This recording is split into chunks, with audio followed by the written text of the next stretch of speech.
Welcome, welcome, welcome to the Liberal 12th Man Show. I am the Liberal 12th Man, just as much as you are, and that's why you're here, either watching this live or watching this on the replay. It's always fun to kind of go back in time, as we say, and that's what we're going to do today. I have brought with us the Irishman. How are you doing, the Irishman? Very good, very good. Good evening to everyone. Going back in time again. Huey Lewis sentence as usual every Thursday night. Yeah, exactly.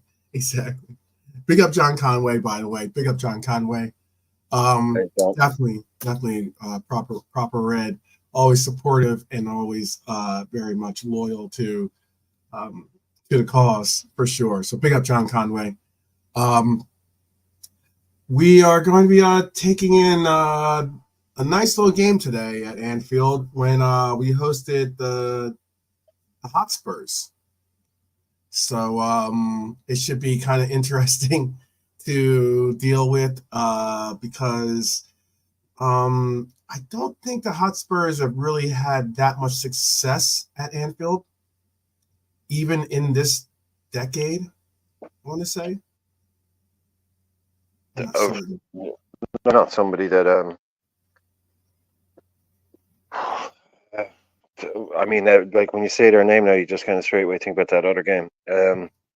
But no, yeah, it's sort of like this. There's certain teams that kind of never really cause you problems, no matter how good they are. I'm not saying they haven't beaten us, but it's someone like it almost becomes self-fulfilling after a while. Like West Ham always beat West Ham, home and away. We always beat West Ham. Right. It's just one of those things. Spurs, I can't really remember Spurs ever been sort of someone who consistently ever really caused us a problem, no matter how good they were. Right. Good game, kind of like a Newcastle type in the 90s. It was kind of like a Newcastle type team. Always had loads of really good attacking players and stuff, but always pretty flaky. But again, not a team we have any kind of a rivalry with at all. Even there's no animosity there back in the day. Well, I think there is, especially once you look at once you get to see the starting lineups and everything. You kind of see that there really wasn't much animosity, I guess you could say. I have the game loaded up, but I don't have because they have they play You'll Never Walk Alone in the very beginning. So I wanted to make sure we don't get like a strike or anything like that because there's music there. But there was like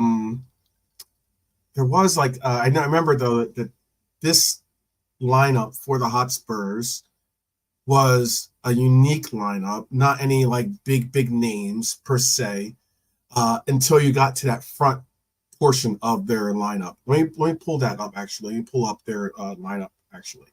Let me just put this in here because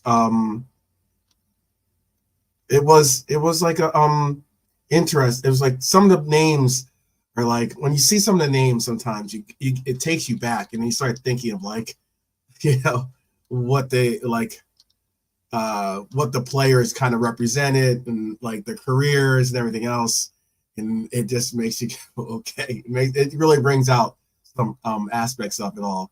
Let me pull up the lineup here though. Because we went with, again, 4-4-2. Big up Cedric, by the way. Big up Lee. Thank you for joining us today. We went with, I believe we went with the 4-4-2. Yeah. At the time, we were, I think, we're fifth place. Definitely. What's that? Yeah, I was just saying we should definitely go through the lineups. Yeah. I'll go through. I'll tell you the lineups right now. So, so since that portion, when they go through the lineups, the music was on. That's why I kind of fast forwarded, or I set the dial on the DeLorean a little bit further ahead. But yes, but Pepe Reina was in goal. Ferdinand was in Ferdinand, Hipia, Agger, and Reese. Reese was back line. Gerard, Alonso, Soko, Gonzalez, And up front, we had Craig Bellamy and we had Dirk Kuyt. So it's kind of like, it's kind of different in that sense, You don't have our Torres up there. We don't have some of those big names out there that we kind of look forward to seeing, I guess, to say the least. Because even Peter Crouch. Peter Crouch should even start this game. And for Tottenham, they had Paul Robinson, Pascal Chimbanda. They had Michael Dawson, Ledley King. They had Benoit Asso Ekote. Benoit Asso Agato. Yes. Okay. Thank you. They had Jermaine Jettis. And why I said that there's not really that much animosity. Danny Murphy played in this game. Danny Murphy was in this game. He did a decent career at Tottenham. Yeah, he did. They had Sakura, Temu played as well for them. Robbie Keane played for them in this game. And then also Jermaine Defoe. So it was an interesting lineup, to say the least, for them at least, because you have some actual you have a former Red there in Danny Murphy. I'm trying to think of Robbie Keane. Was that the era after or before he started playing for us? I think that's before he played for us, right? What year is this? 2006. Oh, That's a good question. Wait, let me bring in Lee. Yeah, it'd be just before. Lee, how you doing, brother? Yeah, I'm good, mate. Good. You good? Yeah, good. Where are we? 2006? 2006. That's right. Yeah. That's when we got the DeLorean dialed into. Put a bit of flash on it. Where are we in 2006? So we're at Anfield, but we're hosting Hotspurs. We're hosting the Spurs today. Big up Richard, by the way. Big up Richard. Big up Red for Life. We're hosting the Spurs today, and we're just talking about the starting lineup. I don't know if did you hear the lineups that I went through? I didn't. I missed that. Okay. Yeah. For us, I'll just go through the Spurs lineup. They had Paul Robinson in goal, Chimbanda, Dawson, King, Asso Iketo. I always get that wrong the second time. I know it's bad. It's so bad. Asso Iketo. That's what he said. Kato. Just call him Benoit. Yeah, just call him Benoit. Benoit. There you go. Yeah. Jermaine Jeunesse. Yeah, boom. Danny Murphy. Sakura. Temu. Robbie Keane and Jermaine Defoe is who we're gonna watch them take on today. I'm assuming that's Redknapp. Oh, okay. And let me think of who. I don't know if it tells us who the managers are. And double check here. Hold on, I'll check. See. We'll see when it starts. Yeah. I'll bring it up. We can start, and I'll tell you who the things are. Big up Philip, by the way. Big up Philip. All right, let's get this rocking and rolling here. Coming up at the bottom of the screen. Let's join our match commentators, Andy Gray and Rob Hawthorne. Well, Tottenham and England #1 goalkeeper Paul Robinson was beaten by a long-range goal on the opening weekend of this season. Ivan Campo for Bolton, so he'll be very careful if he goes walking out today, bearing in mind the sort of form that Xabi Alonso is in after that 65-70 yard. Say one more time. You're a little muffled there. Newcastle. I'm saying it's September, so it's early season. Yes, it is. It's early in the season. Right now, I think we're at the top of the table, and Spurs are at the bottom of the table. That I do remember. And Liverpool have a flawless home record so far. They've beaten West Ham here. They've beaten Newcastle here. Now can they send Tottenham the same way? Oh, what's up, KJ? It's loud enough for you guys, right? Make sure. Yeah. Plenty there. Keane and Jermaine Defoe up front for Spurs today. Danny Murphy on his return to Anfield. And that's Michael Dawson, the one-time First return to Anfield for Danny Murphy. Today. Headed on by Tainio. And here is Xabi Alonso, lock in the face already there for Steve Finnan from his climb with Timu Tainio. It's Ledley King's header. King was coming back from an offside position. That's a brilliant header as well. So, I think in this game we're going to see some interesting game build-up, you say, for some of the goals that are going to score. That was a bad start right there. We had the legendary signing that was Mark Gonzalez. I mean, talk about waiting for 2 vessels and none to come along in the end. Christ, how long do we wait for him? A year? He's a tiny bit like that. You know, tiny bit. Yeah, KJ, yeah. Murphy was at Spurs long before Fulham, but he was just as Brian said, he was good for Spurs actually. Yeah. Good player. Johnny Murphy's a very good player. But I think we bought Mark Gonzalez and we had to wait like a year and a half before he eventually got there, or a year. He was absolutely useless, that guy. Utterly, completely useless. Swings it too deep. Yeah, Murphy was a hard worker apart from the spectacular goals he scored. I mean, he scored so many spectacular goals in a Liverpool shirt. To be honest, I'm thinking of I'm not sure if there's anyone who's outshone Murphy in the amount of spectacular goals he scored in a short period, and then not the champions. We had so much quality in them years. We had a lot of quality, but we just couldn't get over the final hurdle of winning the league. Couldn't put a proper defense together, and then when we had a proper defense, you know, Houle had a great defense, great attacking line. I don't like, but even he couldn't get it in the league. Yeah, Gonzalez right there. This is KJ said he was like. KJ said he was so hyped over Gonzalez, but he failed to live up to the expectations. Well, he did less than that. He looked good, and I could see like why everyone was talking about him when he came. Mark Gonzalez, like what he had. But now it just didn't happen in that way. Like couldn't do it in England. He was quick. Not enough, is it? I was quick, but my end product was rubbish when I was a winger. I just don't think. Yeah, he didn't have the. That's a good tackle.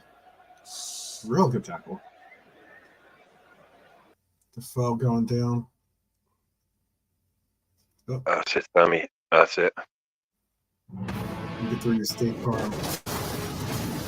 Thank you, Agent State Farm. Like a good neighbor, State Farm is there. Arnold Aribach. He's a time traveler too. Maybe that's why he was in there. Yeah, he's unstoppable, man. He's unstoppable. He will not stop advertising him. Goodison Park, and he's already been heavily involved after the warning he'd had from Howard Webb earlier. You really, KJ likes Defoe. Did you think that Defoe was was like a really good player? Yeah, he was a great goal scorer. Defoe, very much so. I thought that. I was fairly envious of him at certain times. I even wished we had him at certain times. That's what KJ said. Yeah, he was very clinical. He was but I think he was a little bit too late. He was like the kind of the days of the penalty box poacher, just a guy that he was just a finisher. That's all he really did. And those guys were kind of getting phased out of the game where you had to be more involved. But if you wanted someone as a finisher, yeah, if you played to his strengths. It was a bit like Fowler, like that, just anywhere in the box, and he was deadly. Natural goal scorer, but I think Harry Redknapp just brought him everywhere he went. But he was good at Sunderland. He was scoring a lot of goals in like not top level teams. It just shows you. Maybe if he'd gone to Spain or something, Portsmouth, Spurs, where'd he go? He went over to Toronto then, wasn't it? Yeah. Toronto. He kept on scoring all the time, didn't he? That was the thing with Defoe. Like, wherever he went, he kept up the goals, kept happening. Yeah, Bournemouth. I think he started Bournemouth, ended up back at Bournemouth. He's been everywhere, scored goals everywhere, 100%. But if he'd been born 10 years earlier, he would have been probably one of the top players, I think, in the league. Here's Xabi Alonso. Cleared by Dawson. Now Murphy. Coutinho. Murphy closed down by Yeah, he went for Rangers. Yeah, he went everywhere. These seasons, I can't really remember them like, you know, very distinguished in my mind, the Spurs games in these few seasons that were around there. No, me either. Now. I can remember, like, you know, standout goals and that, but the actual play, can't remember that much. Let me get 1 second. Let me get let me do one thing, guys. Let me pause it real quick. Let me do one thing. Because it's like a little choppy. I want to make sure it's like clean. I can see it's clean, but it is choppy, yeah. I want to make sure it's clean for the people. Steve Finnan did some of the best crosses I've ever seen. And I've been watching football a long time before Steve Finnan came to Anfield, but some of his crosses were just pinpoint. Bit of a forgotten right back for us. Yeah, he was a winger, wasn't he, before he was a fullback? And you could see that in his game. Like, you know, when he went on the offensive, you could see that he was a winger before he was a fullback. We often played him on right as a winger. I mean, when he played for Ireland, we often used him as a right winger. He was one of our better right wingers because we had good right backs. So we always had good defenders. Yeah, so we could Gary Kelly, didn't he, at the time? Yeah, Finnan was well capable of playing on the right wing. Obviously not for Liverpool, like at the really highest level, but in like games against Scotland and Norway and shit like that in World Cup qualifiers, he'd often do that kind of job for us. And back in the day, again, where you didn't have to be so kind of multifaceted, you just had to get up and down the wing, and if you could cross the ball, and that's really what he would do: knock it past the guy, run, and put a really good ball into the box, and that was his job, and that's what he did. But do you remember there was like an internet thing, because the internet was kind of getting big when he retired, about how he had disappeared. Like he basically, like, he retired from football and had zero online profile, and he never did anything. He never showed up to any events. He never did anything. And so for like 3 or 4 years, there was this kind of internet, like, where is Steve Finnan? Kind of campaign. This internet campaign type thing, semi-serious. Like, just turned out he just became an estate agent.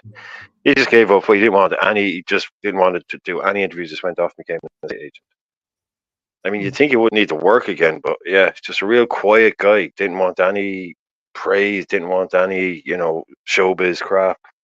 Just left football, went and got on with his life. Very, very unusual case. He's actually the type of player, though, although I lauded him, like, and venerated the memory of his crosses, he was that type of player that people forget quickly. Do you know what I mean? And that happens when you're a fullback, like, some fullbacks stand out, like, and stand the test of time, but others, like, people just don't remember them that well. But I do remember Steve very well, like, for a lot of the stuff he did for us. Obviously, I don't forget the guy because he's an Ireland player that played for Liverpool. If he was Welsh or Scottish or something, yeah, he'd be, oh yeah, that guy. Yeah, I always forget about him. He won pretty much everything there is to win with us, apart from a league. Yeah. Good servant, yeah. Good player, good servant. Played for Fulham as well. Played for Brighton, I think. He started at Limerick as well, but he played for Brighton and Fulham are the only other clubs I can remember him playing for. Maybe he might have played for Villa, but definitely Brighton and Fulham. But yeah, just you never see him on TV. On like all the Irish. If you used to play for Ireland and Liverpool, you could have a full-time job on Irish TV. Just going on to football all the time, being a pundit. Never once seen him. Just no interest in doing it, which is... Yeah, I got the impression that he was one of those type of fellas. It was like, what am I doing here? Like being in like a massive team and that. Like, He was just, do you know what I'm saying? There was no ego to him or nothing like. So that's probably why he didn't like have any internet profile for ages and that, like, or didn't do any interviews. It's just like.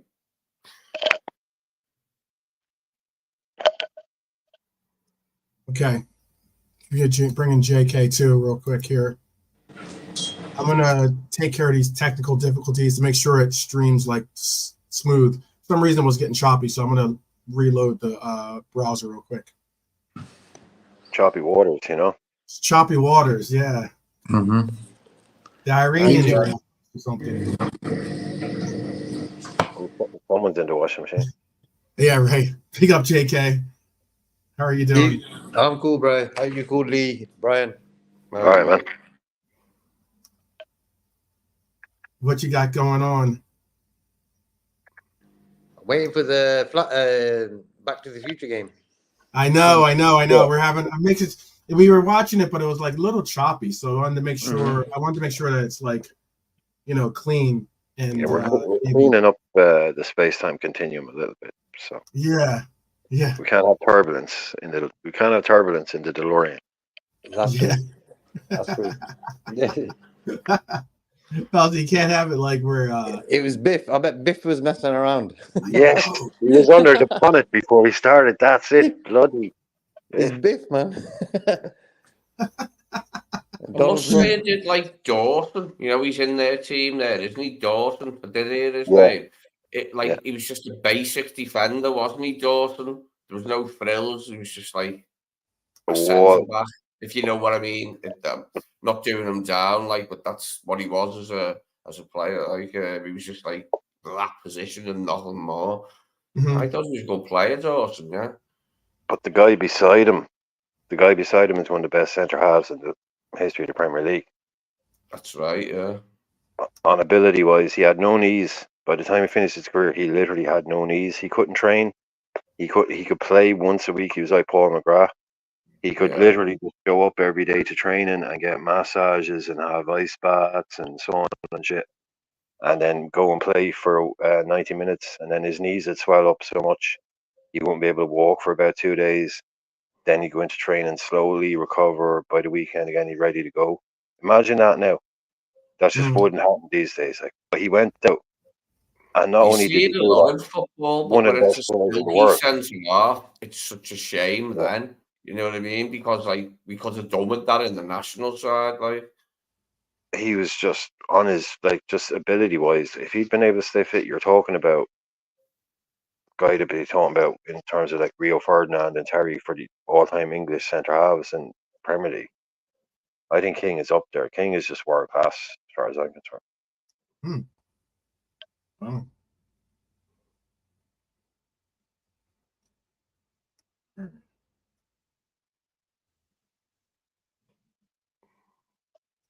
I am pretty much ready. Hopefully not too far back.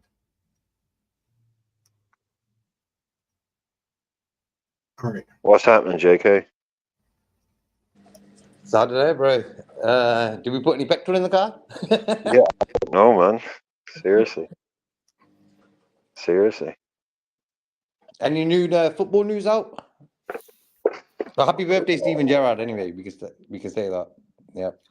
I hope they got him a cake. I hope they got him, because we all know what happens when footballers don't get their cake. Yeah. I hope he had some cake. He'll probably have a big cake with the money he gets, so it'd be cool. A big money cake, basically. Yeah. Yeah.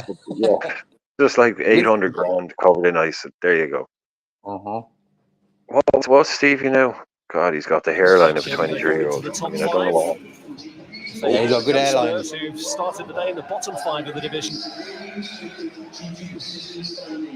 Stuart Pearce, for all the pressure that he's been under at Manchester City this week, has cleverly tried to shift some of that. I remember him most at Leeds, Robertson, the goalie.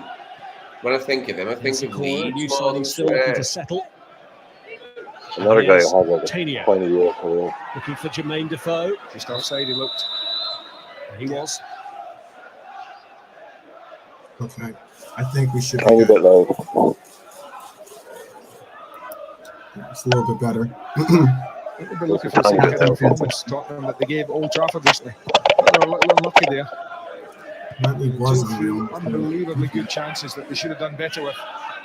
Just won them that game. If you could have a beer with any of the guys on the screen right now, on the pitch right now, who do you think you would want to go out or have a drink, coffee, beer, whatever is your libation? Maybe Dirk European Kuyt. venture in Prague. He looks like a Kuyt. jocular fellow. Couldn't take it on board. It's back by King. Okay. He was very smiley, wasn't he, Dirk Kuyt? But he was very pivotal in this rapid team. Like, he was a good cog in the rapid team because he worked like a dog, didn't he? Like, you know what I mean? That was just a given with him. Apart from getting in on goal, like doing pens and that, he worked like a dog. And that's what you want. Under duress from Okay. Genus. KJ's saying Stevie G Last or two goals have been Spurs' last two goals. Another player who'd probably like to be playing further infield than he is. How about for you, JK? Genus. Natural form on this right-hand side. Got a job Repeat to do, the I guess, question, much like Steven Gerrard. Yeah, it's a bit loud. I got you. That's cool. I don't think he caught it quite out in front of him. Well, how about you? Who would you want to go out for a beverage Kills with? the pass rather too quick, like his feet there. Bring this golf Just club. that, but a yard out in front of him. Yeah. Stevie G. Just strike easier. Stevie G? Yeah. Stevie? Okay. Red for Lights with you. He says Stevie or maybe Dirk Kuyt. Gerrard. King. Murphy. How about for you, Irishman? What are you talking about? Xabi Alonso, man. Yeah, Hugo Xavi, yeah. Okay. Yeah. You gotta be like, come on. Like, let's eat the drinks and just get a ball. I'll kick about it, yeah. If you wanted to go for a drink, though, if I wanted to go on the beer with somebody, do you know what? I think if you're saying like go on a night out, I'd go on the night out with Sammy Hipler. I reckon he'd be rock solid on a night out. Because these Finnish guys, they can handle a drink. So he's going to be able to go out and have a few pints. He'll be fine. And he's obviously got a bit of mischief about him. So Sammy Hipler on a proper night out, yeah. Okay. And let's face it, you're not getting in any bother if you're with Sammy Hipler. Okay. Basically, he's sorting out any problems that come along. It's just, yeah, biggest guy in the world. Fun fact: KJ shares a birthday. KJ shares a birthday with Trent and Sammy Hipia. Oh, they're born on the same day, are they? Trent and Sammy. Yeah.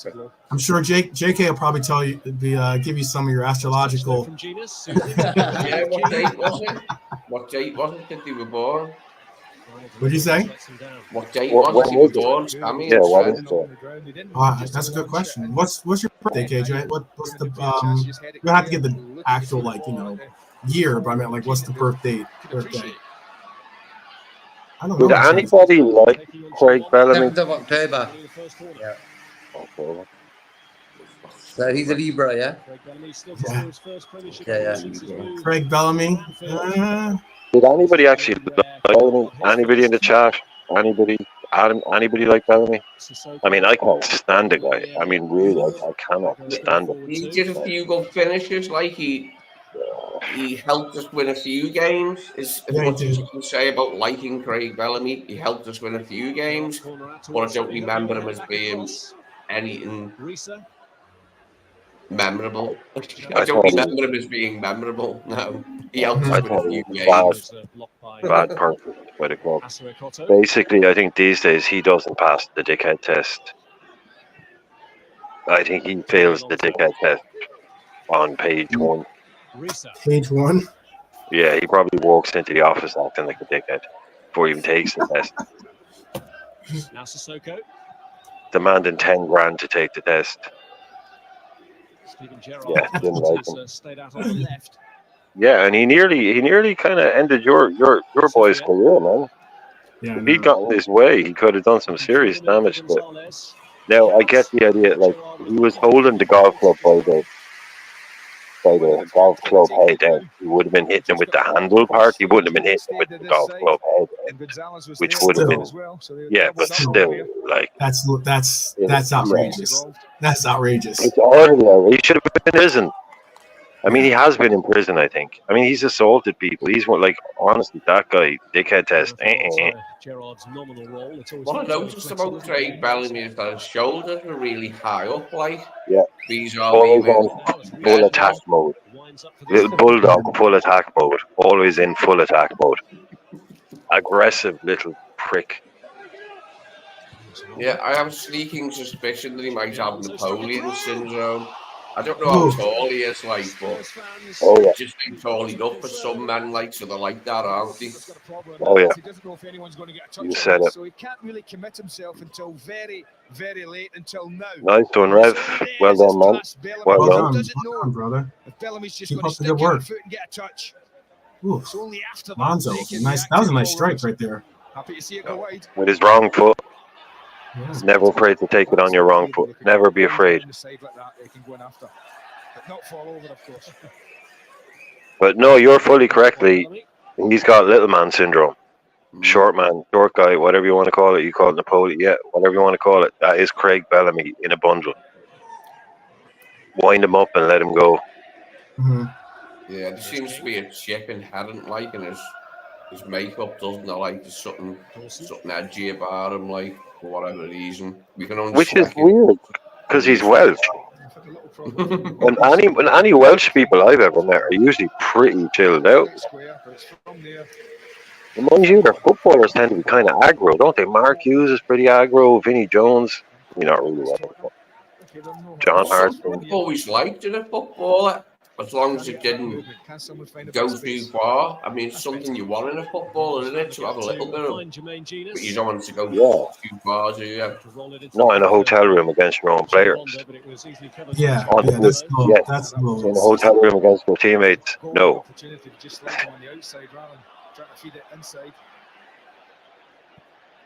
Yeah, the incident with Reese was ridiculous. He's the kind of player that would have like massively celebrated scoring against us after he left us. He's just one of those guys. He's a little wind-up merchant.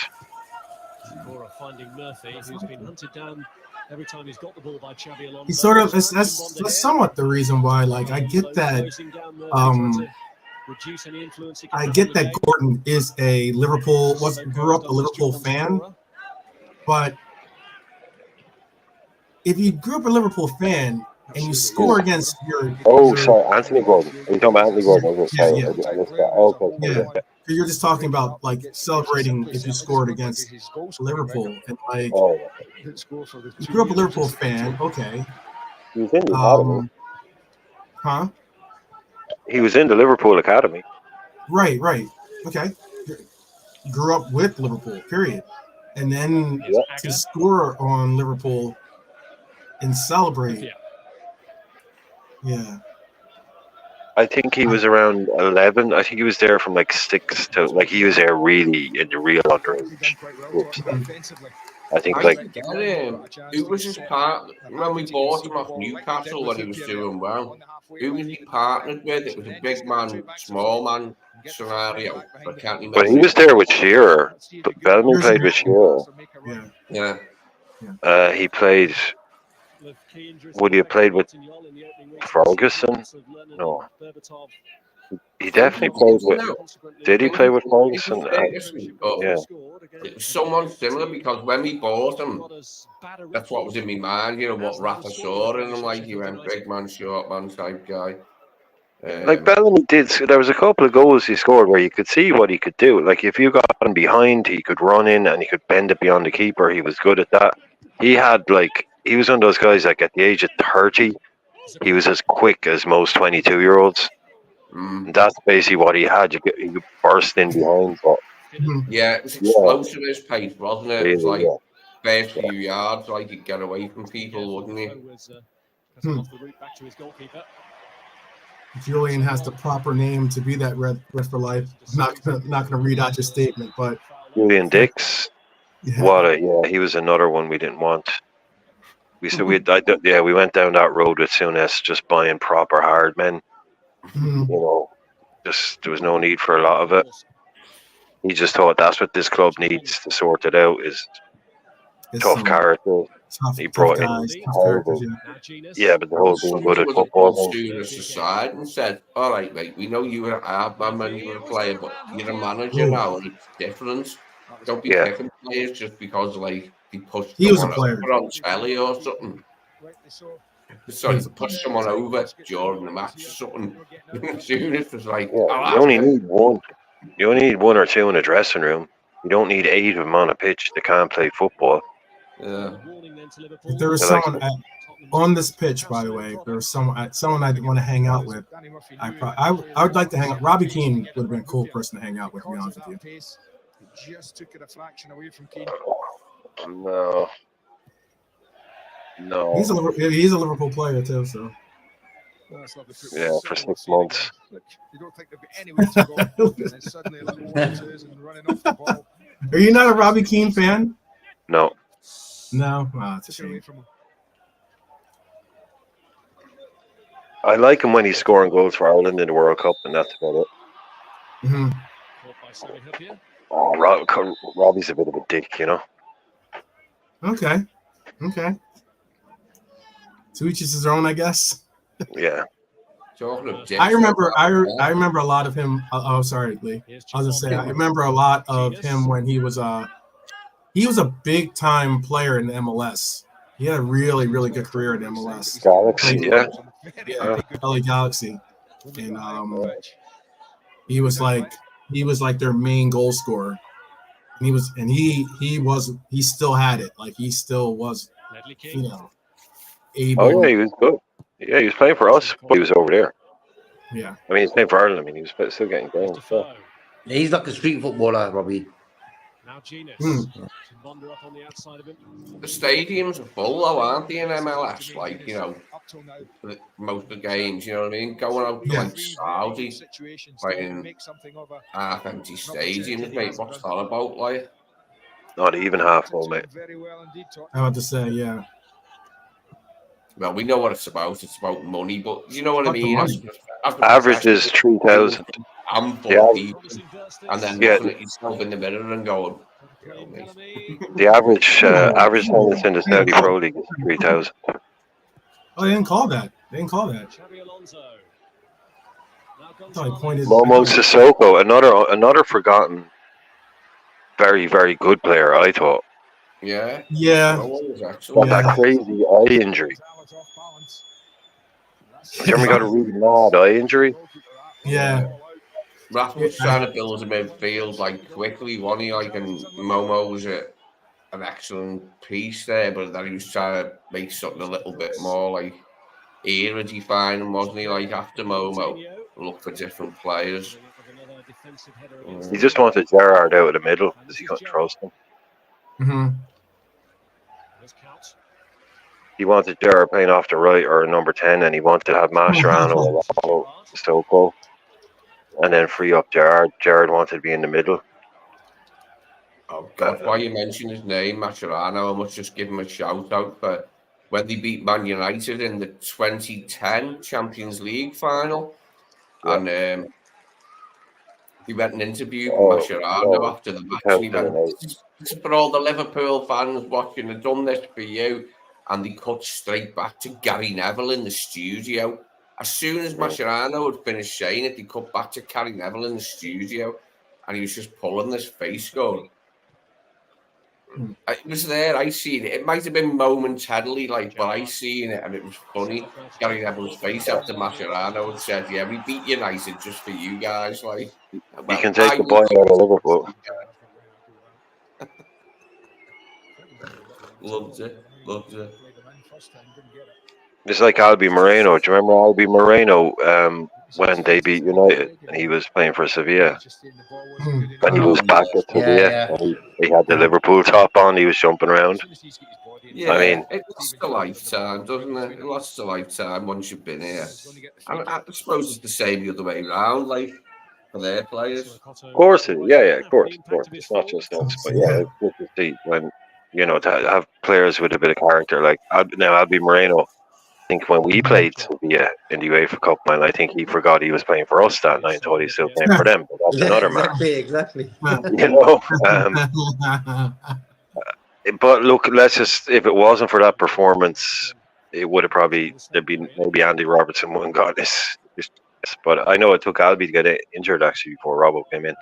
But yeah, I mean, Albie, thanks for the memories, mate. But yeah, no thanks. Thanks for no thanks. Thing for you, Brian. I didn't know Moreno and Moran were exactly the same name. Apparently, like there's a Celtic thing going on between where he's from in Spain and Moreno and Moran. It's the same name.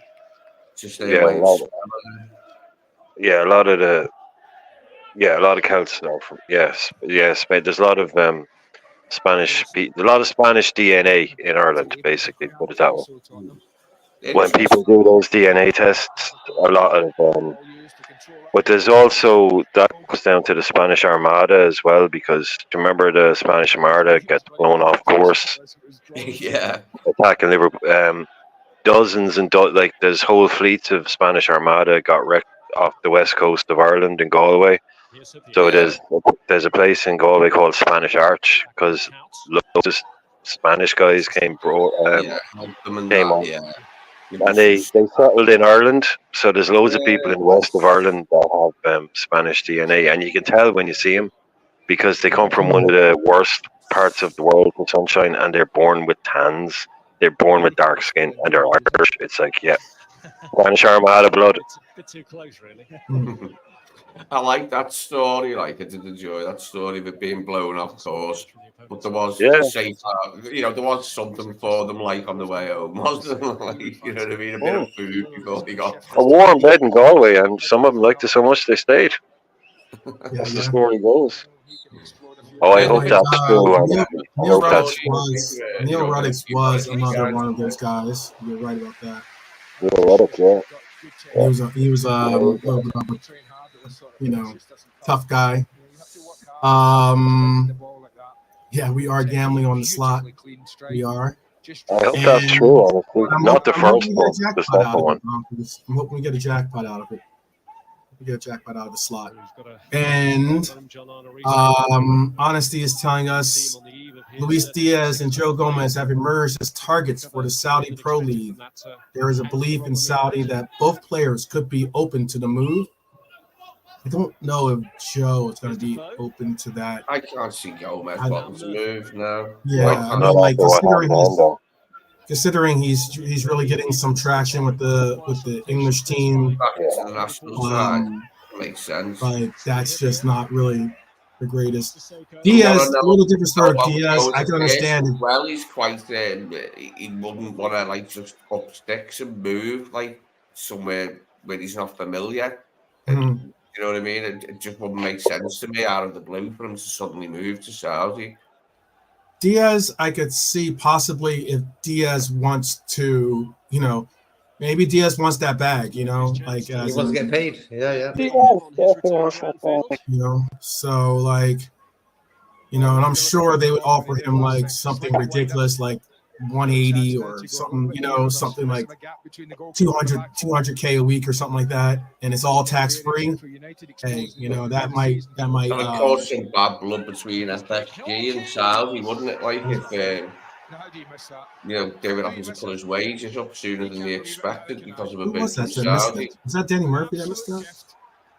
It's very much like the chances. No, it was Ledley King from Murphy free kick. He just walks in here. He's one of the best. Yeah.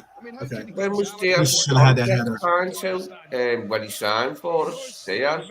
When did he sign until? He's still got 3 years left. Yeah, King missed it. Yep. He still has 3 years left on his deal. No, I was saying the one that I hope was true that Honesty was saying was the second one that Honesty put up there. But I didn't read that first one. But okay, yeah, I'll read it out for you. I could definitely see Diaz been interested. I don't see Gomez at all. I bet you on that one. And if they offered him 3 times, 4 times what we're paying, which probably would be 5 times maybe even what we're paying to go to Saudi. Diaz is going to be going, give me the deal, give me the contract. Yeah. You know, so I can see that definitely happening, and Liverpool would probably be very happy with that because that guy, they're going to have to pay for him. Well, they're gonna. Well, we already put in a valuation of 100 million for Diaz. Yeah, so if they want him to go, then they would have to spend up, if not 100, maybe 110, 120, maybe to sweeten the deal. I'm taking that deal all day. Let's get that done. 120 for Diaz. But yeah, if you got 120 for Diaz, I'm one of the biggest Diaz supporters you know. But I'm like, well, yeah, let's go. Let's reinvest that money. Let's go. Yeah, because that all goes on new players. Prices get high like that, and we can get it. Then of course, yeah, I'll definitely take it. Yeah, we can buy. The second statement that Honesty put on there was, Liverpool are one of the teams interested in Bruno Guimaraes. Newcastle may have to sell the midfielder due to financial issues, and the Brazilian could be available for as little as 80 million euros. If that's true, that's a little different story. I mean, that's what, 75 million pounds or something like that, right? Around there.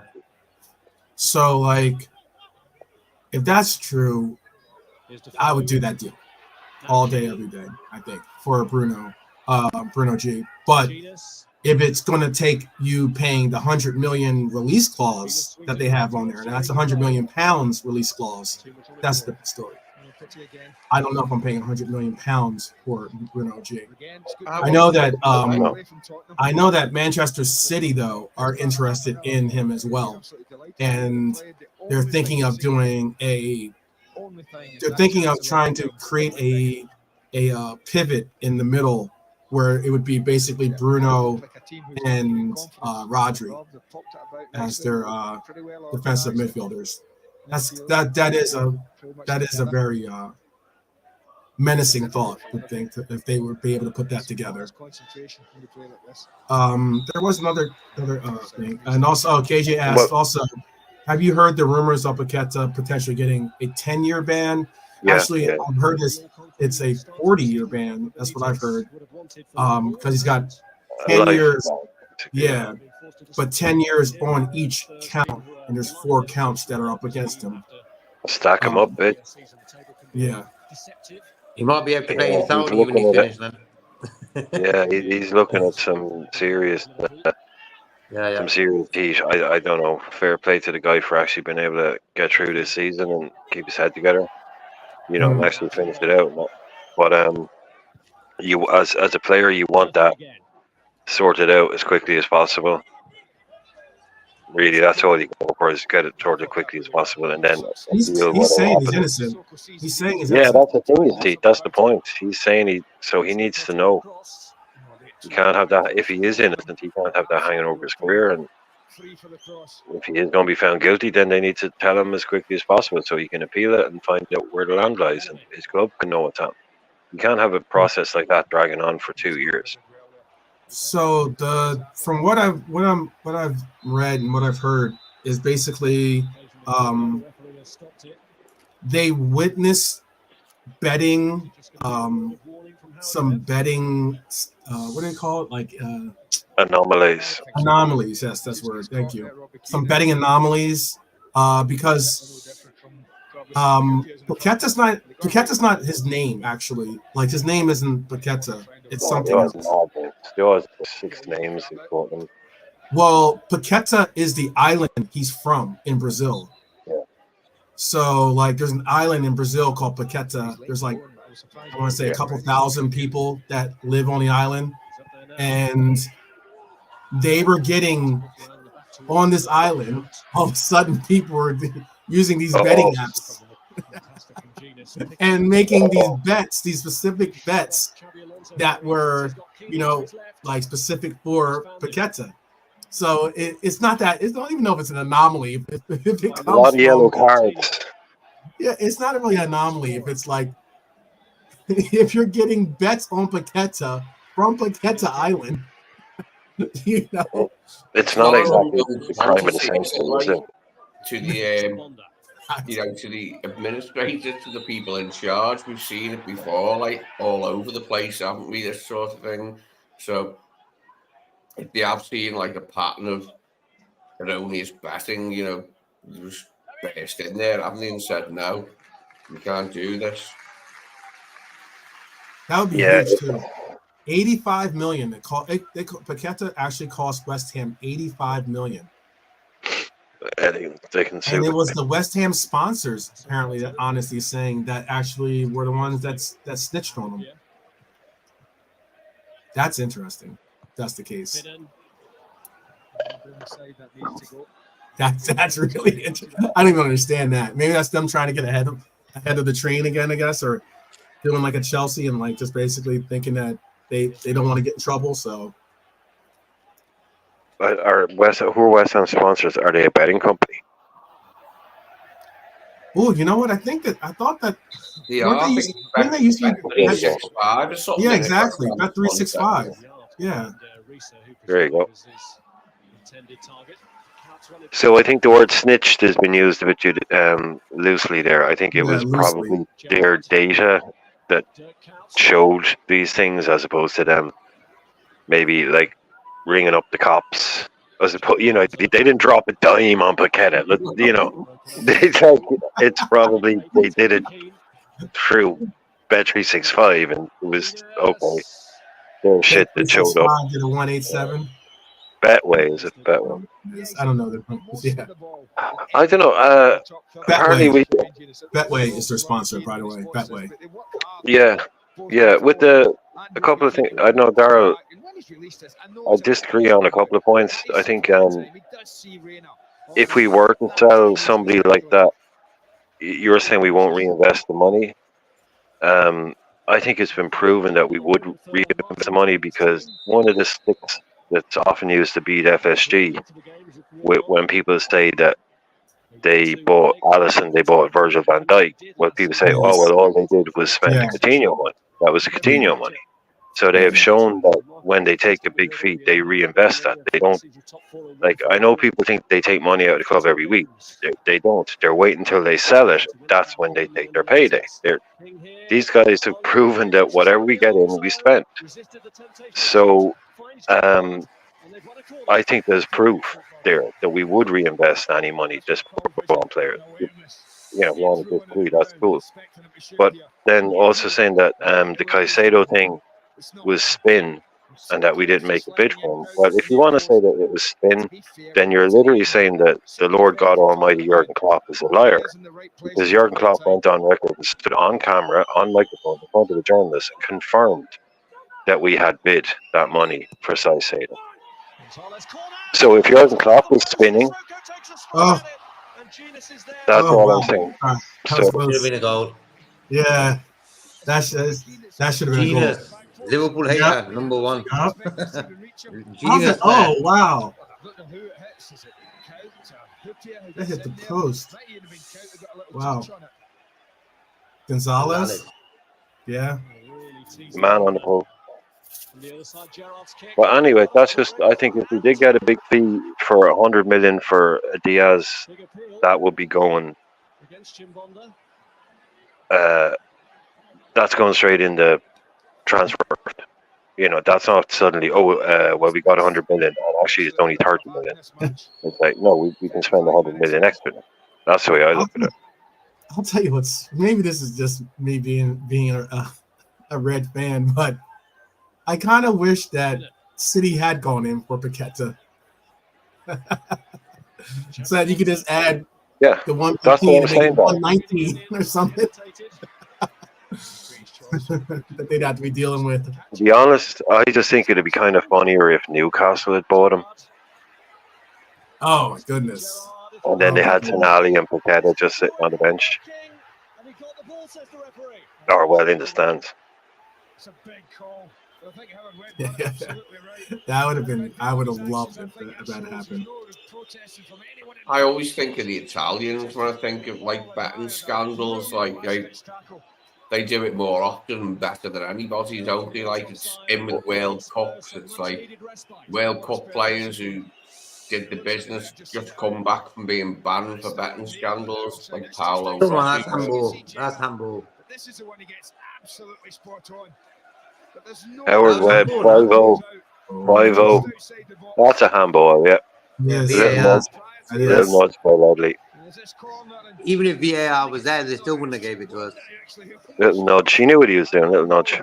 As it comes back off the frame of the goal. It's live in the Liverpool fans up. I love them games where the sun's shining at Anfield.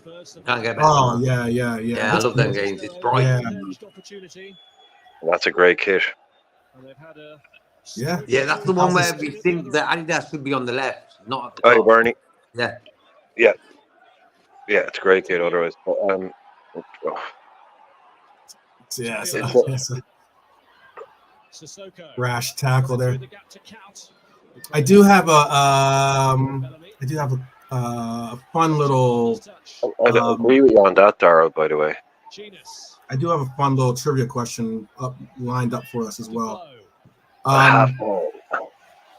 It'll be like it's one that everyone can contribute on, because it's a list type one where you got to like list off the players. Question from Honesty: what's your guys' opinions on this? The Caribou Cup will use a seeding system next season. I did hear about this. Okay, the Caribou Cup will use a seeding system next season that will see the big teams avoid each other early in the competition with the extended champions. I think it means extended Champions League. I think he didn't get that part in. How do you guys feel about that? Do you think it's right that like they do this whole seeding thing and kind of like? Not really. No, I'm not a fan of that. Not a fan. Cup competition. Open draw, leave it as it is. Yeah, Realism Jarrett saying that's ridiculous and unfair for the smaller teams. The big teams win it every bloody year anyway. Now they just want to make it easier. But all the same, if the smaller teams have to play, if it's going to be it's smaller teams versus the bigger teams, it's going to be, or is it because of the seeding, the smaller teams will play smaller teams, and the bigger teams, and then get knocked out by the bigger teams later on. Yeah, and then get knocked out by the bigger teams later on. So you don't get at least they progress in the tournament. Possibly they have a better chance of progressing in the tournament, whereas opposed to like it just means that the bigger teams won't play each other. So there's more chance that the bigger team will play a smaller team. So there'll be less chance of look, they need to just leave shit alone. They got it right. They perfected football a while ago. In terms of minor tweaks, they're fine. But in terms of, how the league works, how cup competitions work, how draws work, they're fine. You don't need to mess with them. Just to make it easier for the bigger teams. That's what this is all about. Just giving bigger teams a bigger chance of winning. So, yeah, I'm automatically against it. It's a cup competition. Just open the draw. You have two pots. Draw a ball. Team A versus Team B. Next, draw two balls. There's nothing wrong with that. These guys want to win everything every year. Fuck them. I think Bonkers has the same opinion as JK on Jermaine as a pundit. He does not like. He's horrible. What a joker. Yeah, that's why he was getting sort of pushed to be the new match of the day guy. This, that, because he's proper anti-Liverpool, so he gets off of the top jobs. Yeah. He's on the one show. He doesn't want to be a presenter. He doesn't want to be a pundit anymore. He's one of those company men. He wants to be a BBC presenter. He doesn't want to be. That's what he wants. He does this thing called the One Show. It's one of those couch chat show things. There's a girl and a guy on a couch, and random guests come on. They chat to him. It's just pure light entertainment nonsense. He wants to be like a TV presenter. So he will never. He's going to say everything that's in his contract. You can't say this, you can't say that, you can't do this, you can't do that. He's like, yeah, cool, give me $1 million quid. He's just the worst of the worst. Exactly, yeah. as far as he did. Was he a Man United fan as a boy, like, or what? Probably. He's a Brummie. Yeah. He's a Brummie, but Yeah, because playing for Spurs and Newcastle, yeah, like, to me, that when doesn't spell Liverpool hate, but I don't know, people are weird, aren't they? he's played for a few teams, but he's one of those guys that he says "we" when he's talking about Spurs, and he says "they" Yeah. when he's talking about everybody else. Like he had a lot of time at Newcastle, but when he says Spurs, when he's talking about Spurs, he'll say "we." So I think he kind of considers himself a Spurs guy. But he's from. Listen to him, like, well, he's tried his best to get rid of his accent, but he's definitely from the Midlands. He's from around where you are, Jacob. Well, you're definitely got that accent. Look at Reina there. Look at Reina there, about 50 yards out from his line. You think Ederson invented this shit? No. Do you remember Reina playing for Barcelona at Anfield in 2001? Just keep it going, Robbie. He knows that. He's apologising. No, I remember he played for Barcelona. I don't remember him playing at Anfield. No, Jesus. It was when we won the treble with Hooley. The 2 cups and the UEFA Cup. Reina was in the Barca side. We beat in the semi-final. Semis, yeah. Yeah. Yeah, it was 0-0, wasn't it? Yeah, and then 1-0 at Anfield. Yeah, 0-0, 1-0, Yeah, Pepe was in goal. Yeah, he was one of the first ball-playing keepers, proper ball-playing keepers in the league, way before I know who the first one really was. Like, but how do you guys feel about?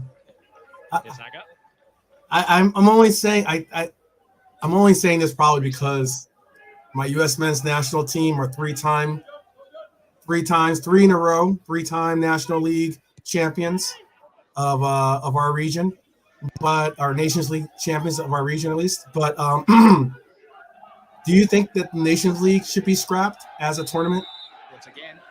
Oh, that's only a new tournament in Europe. I know that it's a very different thing over. That's only a couple of cycles. It's new here too because this is only the third. We've won we won the inaugural Nations League, and then we've won it the 3 times that it's been held.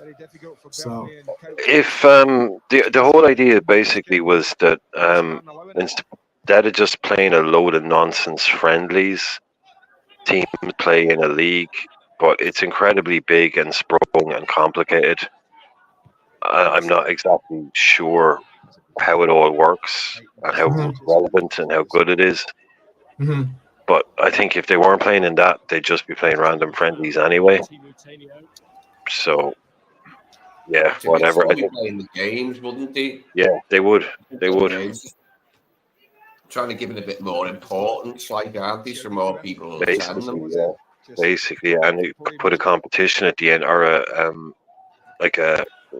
goal at the end of it. Like if you get this, like you can improve your seeding. But good job, bro. Good job, he won that well, didn't he? Yeah, he did. He won it well. Just too far ahead of the foe. Whoa. Was it Sam? Bellamy.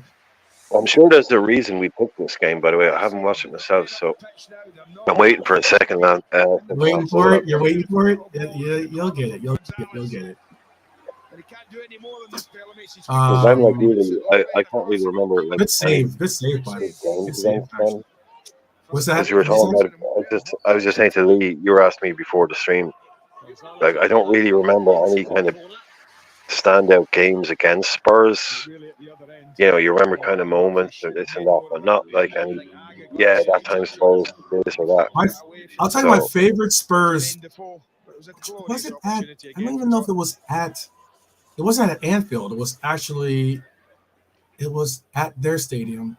White Hart Lane. Because when we played Marino's Spurs, and I think Bobby had a hat trick in that game. Oh, new stuff. Okay, new stuff. This is like new stuff. I mean, like relatively new stuff. That's like Bobby 2. scored a hat trick. Yeah, Bobby definitely scored a hat trick. Yeah, I remember that hat trick. Yeah. Yeah, hang in there, folks. Hang in there. We're going to have fun time, trivia fun time at halftime. Yeah, trivia fun time. Yeah. I've been promised goals. So yes, there will be goals. Yeah. I get my Daniel Day-Lewis out. Did we re-sign Torres or something? Does Torres appear from the heavens and come back? There you go.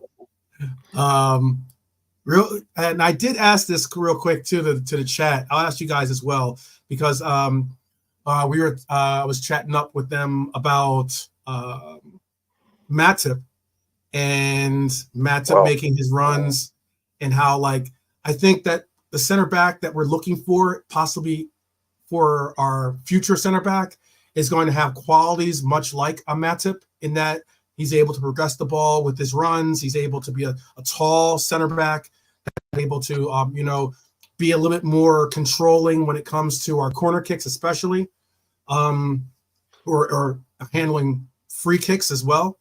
So, like, I was asking, do you think that Euro, the guy from France, could be that guy? They're really hot. So apparently, that's one of the big names that they're really contemplating bringing in, him or maybe even Pacho. I believe that's his name, right, from Ecuador. Do you guys? I don't know the guys. Do you guys have an idea? I don't know these players, so I don't know them either, to be honest. No. I've heard of them like in the last week, but I don't know them to say what their game's like. There must be a player out there. There must be a centre half out there who's similar to Matip in many of the things that Matip was as a centre back. There must be a player out there we can find, surely. Yeah. I mean, like in terms of, I'm not gonna. I've never seen these boys play. Like for a league season, I've never watched them, so I can't really say anything. But I've said already that it doesn't really matter to me what the name is because the profile is out there. Yeah, like you were saying, Lee, we get this kind of thing where, if you lost a certain player, you can never replace him, you can never replace that. No, I guarantee you, there's probably 10, 15 centre halves in Europe right now that are good enough to do the job. Like the best is the best, yeah. Some guy is the best guy, but there are 10 brilliant young football and centre halves out there, 23 to 25. Bring those guys in. It doesn't. Yeah, I'm not up enough these days. I used to be back in the day. I could be rattling off this guy and that guy, but I just don't have time to keep up with it all. So I'm going to say, like a lot of people that just they pretend that they knew what. Like I'll sit here, go, I don't know how good they are or what they do. I know English players, so. But if I trust their processes. Yeah. Like I trust our guy to go, look, we need a centre half. So the boys in the data room, it's like quality control. It will come down and say, right, centre half. Like, right, we've got 20. Okay, it goes to Michael Hughes, it goes to someone else, right? He brings it down to 10, right? Then you go to the management team, and then we've got a list of 10. We've got 5 that we like, 5 that are there that if we don't, that are the backup 5. Okay, so we take that 5 and then we pare that down to 2, 3. That's how I hope this works. It's not like, we have a list. What do you need? A defender. Okay, well, we've got 20. Okay, yeah, him, no, him, yes, him, no, right. Quality control, next level, bring it to the manager. These are people who we can get, by the way. They're not behind this guy. These are people that we could approach and we could buy. Okay, let's look at a 5. Right, not him, not him. Now we're left with 3. Right, what can we do with these guys? What's he going to cost? What's he going to cost? Does he want to join? Then you might be left with 1 or 2. Then you get your consensus. That's how I hope this shit works. That's how I hope it goes down. But So you have to have patience and trust in quote unquote the process. I guess in the process, completely in the process. But that's what I'm kind of trying to get at is that I'm with Lee. You don't need to know all the names, but we got to there's 10 guys out there that can do the job. There's definitely whatever his name is. If you're prepared to spend 4 million quid, you can go out there and place all those qualities with a different player. And then it's just There's always players available, isn't there? When you've got a position to fill, there's always players available. It's just hoping that your scouts find the right ones, unearth the right ones. Let me all right, so this is it. I will tell you this trivia question, or it's somewhat trivia question I made up somewhat. So and we can go through it. The chat can also help out the panel, okay? And then I'll start the second half. Okay. So what we're trying to do is name the complete list of players who have scored goals on all 7 days of the week. Blimey. So this list of players, Liverpool players, have Liverpool on players every day of the week. So you could basically say they doesn't matter what time, what day they've scored. All right. So that's what we're looking for, is a list, that list. All right. So that's the question for the chat, and it's for the panel. Can I just get some clarifications? Because sometimes these are all Liverpool players. All Liverpool players, yes. Is this Premier League or all time? All time. Okay. Okay. How many of these people are there? On Wednesday. It's a list. Oh, you want how many numbers? What's the number of total Yeah, number? but how many do we need to get to complete the list? I think it's 14, but let me double check. 14 names. 14. Okay, so there's 14 people. I'll cross them off as you get them. So honestly, let's start with Gerrard. Then let's start with Gerrard. Yeah. Yeah. Honestly, this knocked out. Whoops. Okay. Ian Rush. Now Gonzalez. Yes. Okay. Robbie Fowler. Yes. John Aldridge. Who? John Aldridge. Not a lot to put the feet on. Unlikely. No. Not there long enough, Lee. Not there long enough, man. Nope. Roger Hunt.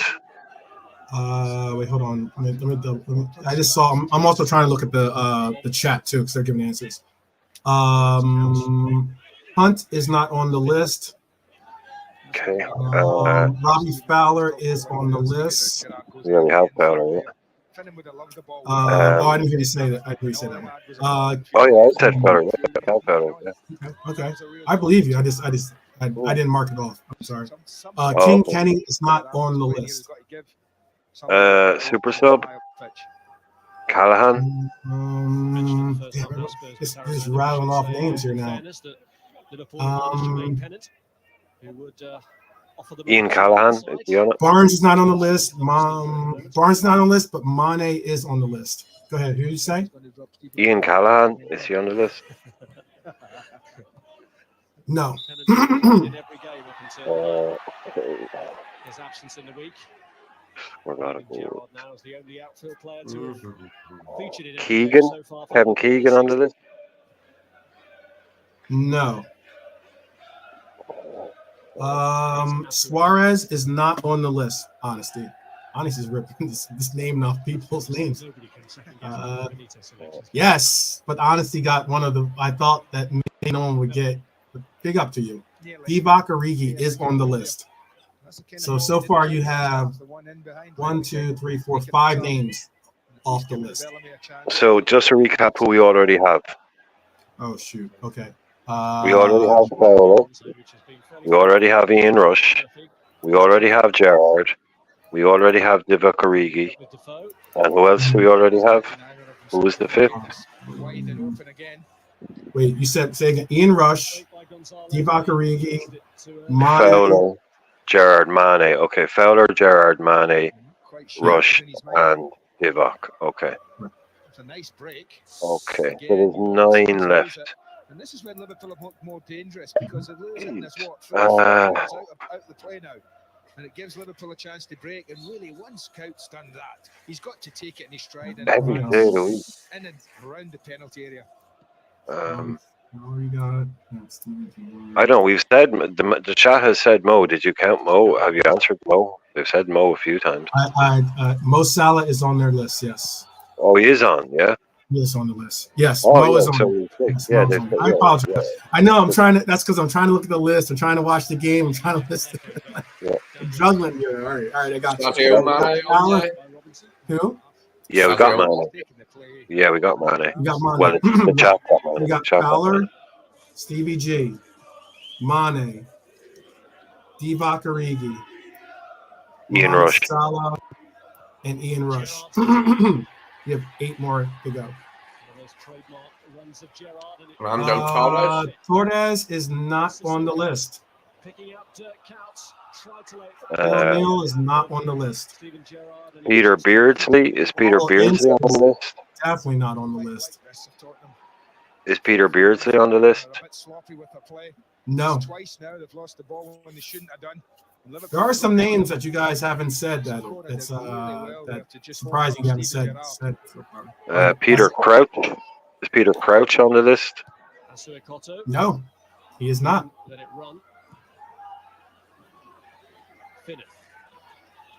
Danny Murphy is not on the list. Phil Neal. Kite is not on the list. Phil Neal was given already, and no. That was good. Yeah. Let me see. I think those are all long. This one's actually a pretty interesting list here. Jamie Carragher. These are all verified by the Liverpool website. Ryan Babel. No, not on the list. John Barnes was said. Did you take Barnes? Barnes was already said. Yep. Not on the list. Alonso, not on the list. I think you guys are thinking you're thinking too deep. Here he is again. That's a good first touch from Xabi Alonso. Oh, Michael Owen. I said Michael Owen. Oh, thank you. Come on now. Yes, Michael Owen is on the list. I've gotten like 4 of these at least. No, I got the obvious ones. Well, I said them before anyone else did. Ray Houghton. Maybe 2 more very, very. Ray Houghton. Ray Houghton, did he score on every day of the week? No. Sturridge and Sterling are not on the list. Graham Souness. Souness is not on the list. There are 2 names on here that I would have said, put it that way. I'm just trying to remember who's been said. Diego's a good shout, man. I was surprised. Diego's not on this list. He scores, and he's played on a bunch of different games and days, and he plays on cup tournaments and Champions Leagues. Bobby's not on the list either. I thought he would be on the list too. He is not. He is not.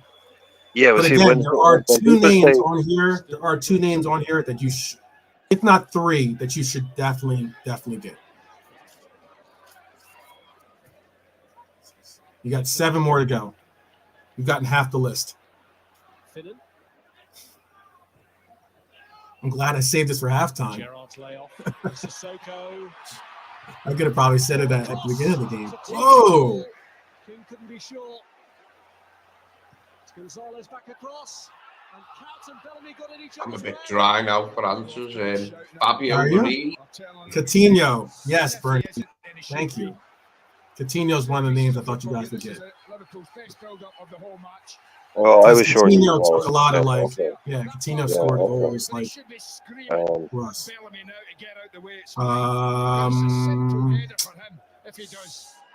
Let me see. I know, Daz. It's you'll have to at the moment right now. It does not look like we're going to win this match. I wouldn't do that to you guys. I wouldn't show you remind you of heartache or something. Well, amidst all the changes elsewhere, Coutts and Bellamy. Yes, thank you, Bernie. Look at that. Bernie coming in as like the anchor here. I like it. James Milner, yes, on the list. Oh, no. Honesty, picking up the slack, yes. Jordan Henderson, on the list. He doesn't know. He's not got a chance to look behind. Yeah. Good on you, Hendo. Well done, chat. Well done, chat. All right, so you got 4 names remaining. 4 names remaining. I'll give you this. Does Genie complete the 3, does he? What's that? Does Genie complete the 3? No. Oh, no, I was thinking, I thought you guys should have got Coutinho.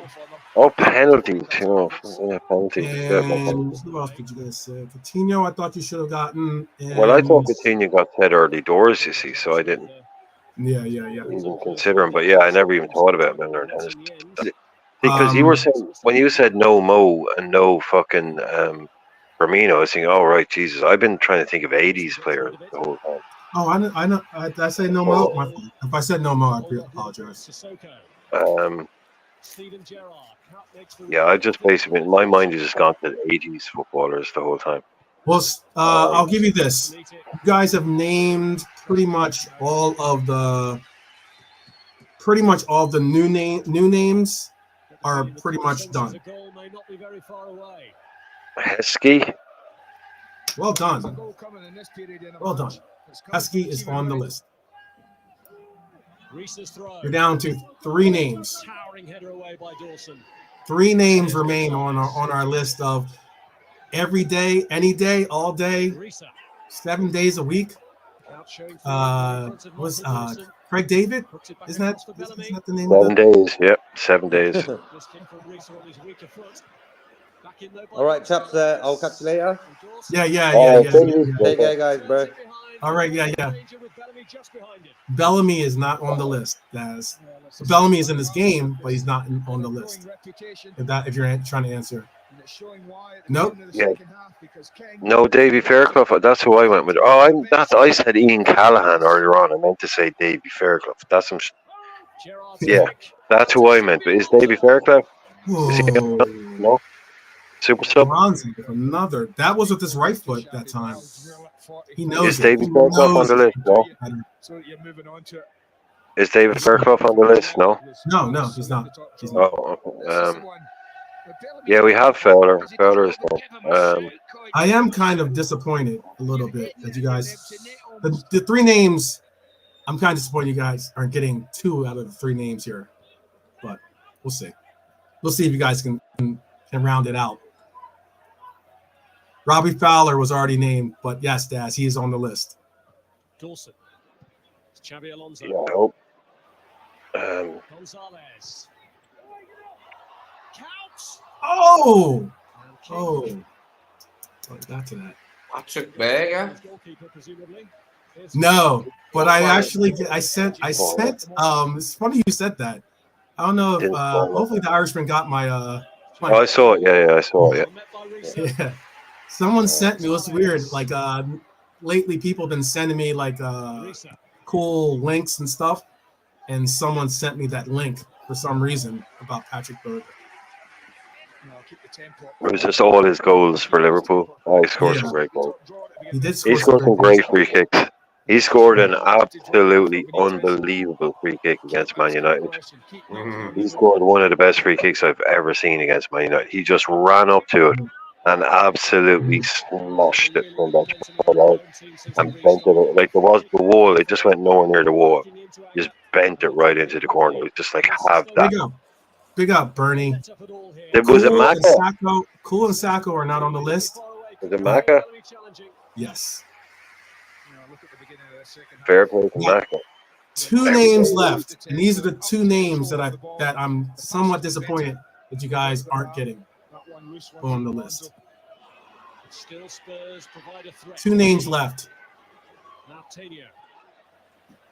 And again, you'll understand why I'm a little disappointed. Little. But I still got love for you. I still got the heart there. I believe in you. I believe you can get it. I believe you can do this. Who are the last 2 players who have scored goals on all 7 days of the week? Origi was mentioned already, but he is on the list. Oh, look, I'm about to get put into the game apparently. Where are my goggles?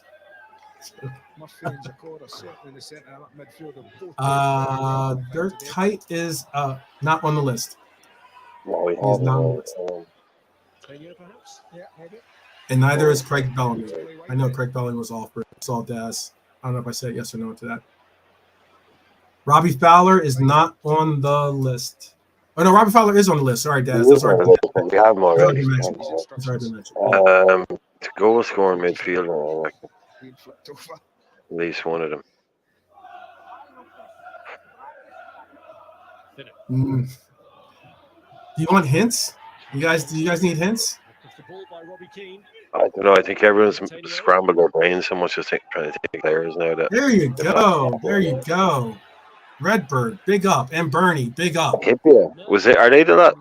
Hippia, they're playing in the game, so that's why I was a little disappointed. Well, I literally was going to say Hippia just because he was playing in the game, but I was thinking, Jesus, Tommy, you'd be doing well to score every day of the week. Yep. Jesus. Okay, yeah, fair play. Hippia.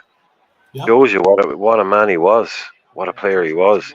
Yeah. And I thought we would have said Risa. I thought Risa would have been said. But yeah, like I said, I was just trying to think of random 80s players.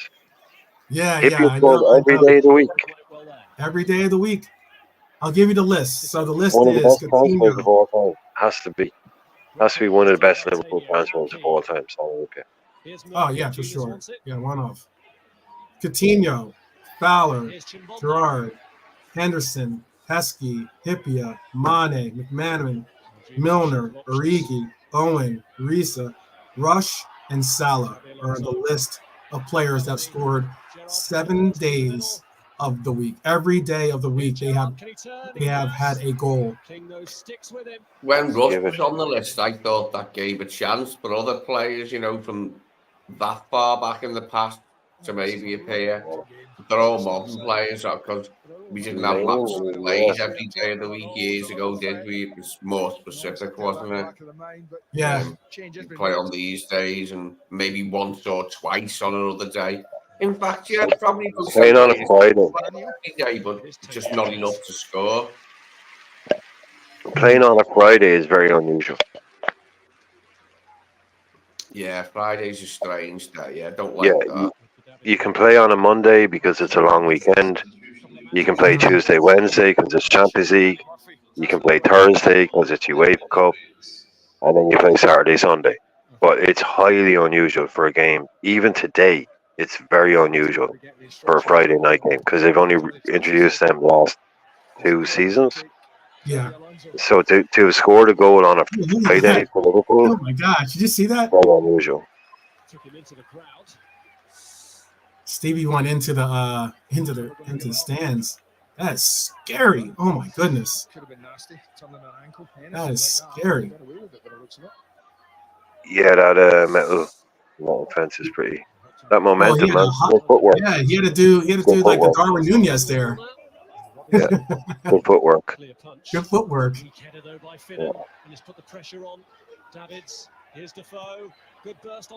Yeah, Redbird, big up though. Even if it was a guess, hey, why not?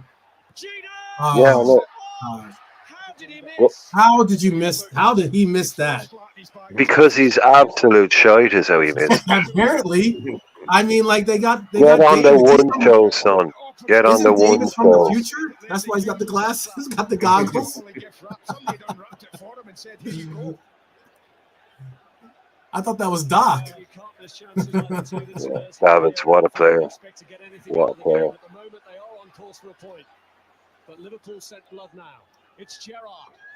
Do we send blood? Gerrard goes around him. And there you go, Gonzalez. That's all Stevie. Look at that. That was all Stevie, yeah, for sure. Look at that. Yeah, it was good, that, wasn't it? It's been coming, like, but God, we've been knocking on the door for a long time, there. Yeah. So 62 minutes. A magnificent Tottenham break. Watch him go around him right here. Watch right here. He goes. Oh, it's unbelievable. Yeah. Oh, it's brilliant. Yeah. They Stevie should have doesn't scored get here. remembered for that. Stevie doesn't get remembered for the skill he had. He should have Look, scored on the initial pass. Bellamy misses it. Yeah, Bellamy Oh, showed. yeah, I remember that now. Yeah, Bellamy's miss hitting the post from there. Yeah, I remember that. And now Bellamy's going to get the assist out of that. Yeah, Bellamy's face. That's the thing. You see Bellamy crouching, not following up. Yeah. Yep. Yep. Not following up. Bellamy just crouching. Yep. Hey, look, it happens, that type of thing. Don't it, like hitting the post from 2 yards He'll get out. he'll get the assist for that though. Bellamy, even though it should be Stevie G, assist. Oh, brilliant play. But Stevie doesn't get enough recognition because we were talking about this the other night when he scored that goal. Everyone kind of remembers Stevie G for kind of long-range screamers, but they don't remember his ability to, like, he wasn't like a dribbler, but his ability to burst past people with, you know, that little thing that he did there, or with a 1-2. Like, he used to play a 1-2 and burst into the box. And he was really good on the ball, you know, first touch, one-touch stuff, and finishing, laying it off. You know, everyone remember, you know, West Ham and, you know, 30-yard goals and stuff, but there's a lot more to him. Like, he'd just drive into the box. Yeah, I mean, yeah, he was good to find their angles, wasn't he, to get past players, like, with that little bit. All right, I'll take it over he here. made that whole thing on his own there, like, didn't he? Made it all on his own. There's Robbie. About to take this free kick. Yeah, it's brilliant, Jimmy. That's, it like I was. say, that, you know, he had everything, Jar, you know? But that the initial move to go around him was, and then had that burst of speed, like that Pepe coming out and taking control of the. Yeah, come out and take the had that burst of speed to go around him. Because I mean, he put it to the right, run around to the left. You know, that was really, and I mean. Some people don't think that he had that kind of speed, but he really did. When he wanted to use it, he knew when to use it. I think it was just like real, like, drive. It's just, I'm going to beat you. I'm going to push this past you, and I'm going to beat you. I'm not going to do it with like 3 step overs. I'm just going to happen. And he's just sort of, he's a bit of a force of nature. That was Stevie, like. Yeah, totally. But you see him in his younger days as well, when you see him coming into the team. You know, at right back earlier on when he comes in, you know, just this immediately a presence on the pitch.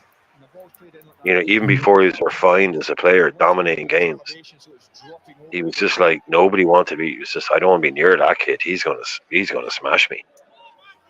You could see he hated being beaten, couldn't you? Like, you could see it in his face. Yeah. I think that was, not even beaten in a match, just beaten to the ball, beaten in a duel or anything, like, you could see he hated it. He could have been beaten at ping pong. He was going to hate it, you know? What's the first thing he did when he got into the team? Shaved his head. Yeah. Just shaved his head. Gave number 1 all over. Boom. This is me. This is what I'm all about. I'm into battle. Yeah. None of this fancy haircut stuff. Boom, shaved my head. Made a statement, I thought. This game should be 1-1. I don't understand how he did that, but it is 1-0. Who cares? You know? He seems to have, like, who cares that they missed it? Didn't he, Gerard? Like, he really did have a long stride, didn't he? Like, when he started galloping, he was just, like, over the ground. He wasn't the fastest player, but, like, you know, he just left the ground up anyway. He's one of those, like, he's an 800-meter runner. He's not a 100-meter runner, but when he got up to pace, hard to stop. You know, but yeah, over like he wanted a quick, nippy player, definitely. No, too big, but yeah, big, kind of a long run over. Get him off. Get Bellamy off. Yeah. Get off. Get off. I have to say, he does look like a twat when you read his face coming off there. That guy is a twat. There you go. Sorry, Craig, but Luis Garcia. Yeah, there's a footballer. Here's a footballer. Yeah. Mark Gonzalez. One of Spain's finest. One of the three amigos. Okay, cool. I'll have to check that out. There's have any of you guys checked out this special called Steven Gerrard, the Ultimate Midfielder? It's a special on Stevie G.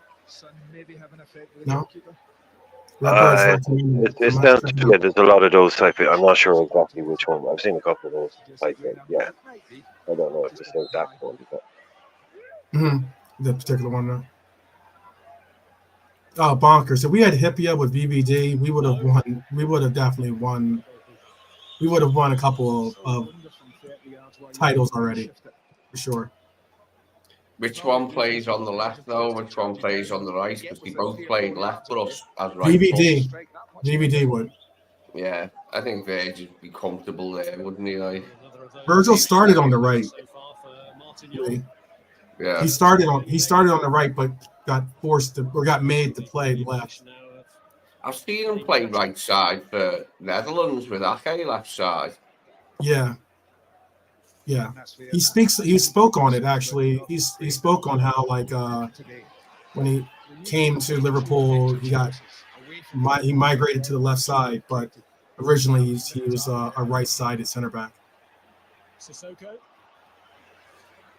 Gerrard's.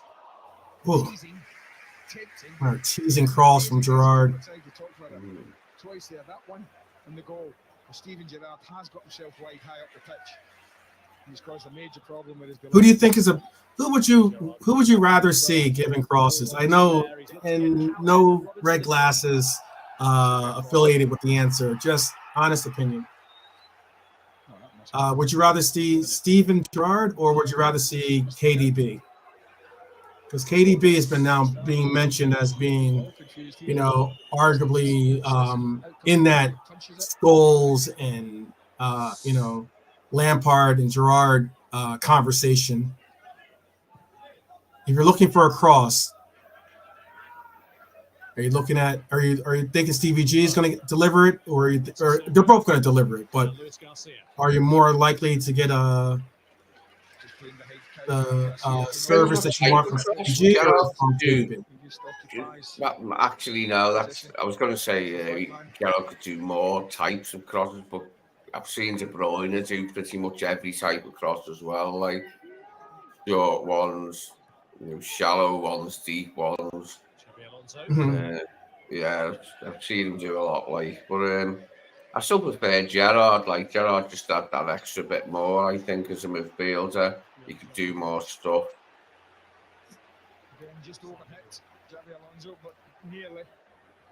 What's unique about this 4-4-2 that they're playing as well is that Stevie's like a virtual winger right now, Steven didn't just manage to gather it in. That's what I liked about him, because he was really good when he played out there. His real place was in the middle, but he was great when he played out wide. No doubt about it. He was superb in that position. Kite with a little bit of a cheeky little attempt there. Wilson. Now King. I saw there was a special that was just, or not special. It was like I don't think it was like an actual programmer like that, but it was like an actual article that breaks down how Salah. I saw that how Salah makes his money. But honestly, it was just speaking on that. It says it is estimated Salah earns between 18 million and 21 million gross every year since a renegotiated contract. Oh, wow. Dirk. There you go. There you go. Angled ones are You wanted goals. down to the set. You wanted goals. Dirk That's got him. Stick one in the top corner. That was just him all alone, just figuring out where, you know. Combination. There it is, you can see it. The left back again. Asoke Koto is the one, the guilty party. He's just drifted it deeper than his centre backs, who are convinced Nice ball from Josh. Yeah. But I'm sorry, Yeah, that's let you that down because he's dropped in. That's, yeah. And that's a great take. Nah, web it, doesn't he? That's a great strike. Garcia, Yeah. the assist, yup. Back in and out. Quite an emphatic finish. You rarely see it come back out again. It's really cool when it does. It comes back out again. It's just like 3 days after scoring his first goal Ooh. for Liverpool, Let me Dirk get the Kuyt advantage. gets another one. A real body blow to his. Yes, includes Adidas, Pepsi. Okay. He's definitely pushing P's, definitely.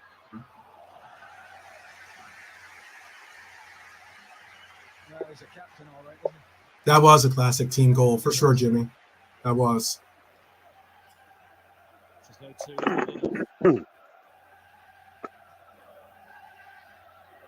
Thank you, Redbird. Thank you. So apparently the name of the special is "This is why Gerrard is the ultimate midfielder." I'm gonna check that out. I can check that out.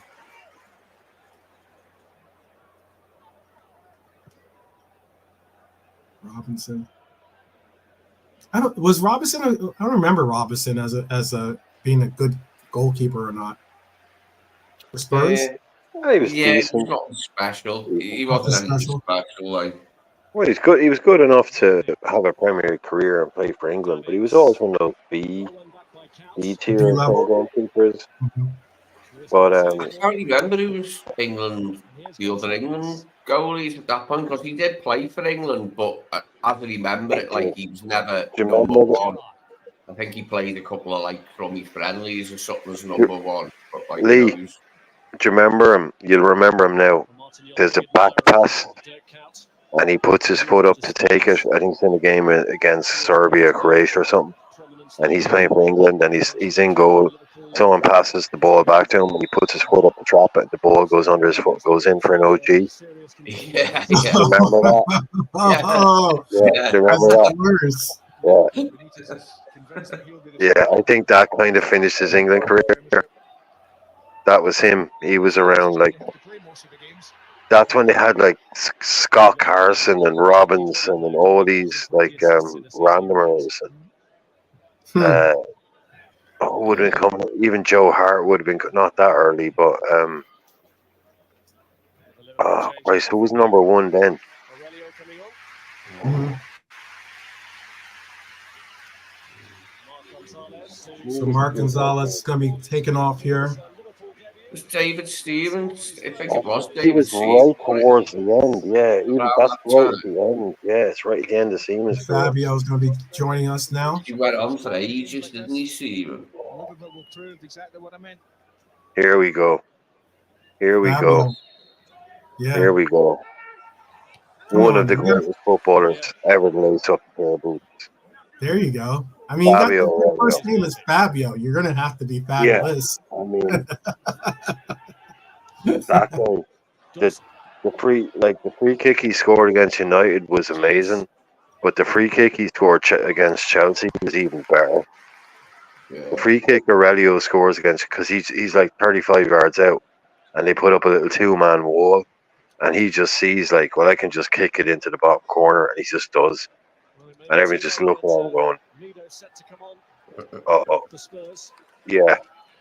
Like, just, all right. I just ended in there, so he does. Brilliant player. Champions League, wasn't it, as well? I think that was in the league. I think the one that he pings into the bottom corner, I think it's in the league. But it's against Petr Cech. I'm not. I think it's in the league. But it's just, everyone can see the gap. but he just picked it. He could actually put it in the gap, you know, and had the balls to try it. It might have been Champions League, but I have it in my head it's a league. But I've watched so much. You know, it's like you watch so much football. Sometimes you're like, you don't know exactly what game it was. Murphy. I don't. Has anyone ever called Jared underrated? I think that's crazy. He's talking about Jimmy. Yeah, I don't think anybody. Yeah, anybody that underrates Jared is they need talking to, really, don't they?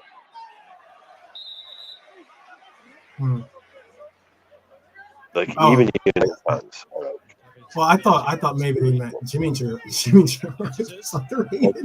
No, he meant that. I know. Yeah, I'm just Jimmy playing Gerard. Jimmy Gerard, you know, Stevie's long lost brother. Well, do you remember Paul Gerrard, his cousin, who actually played for Everton? Do you remember him? The less He was in known goal, guy. wasn't he? When Gary McAllister scored that free kick.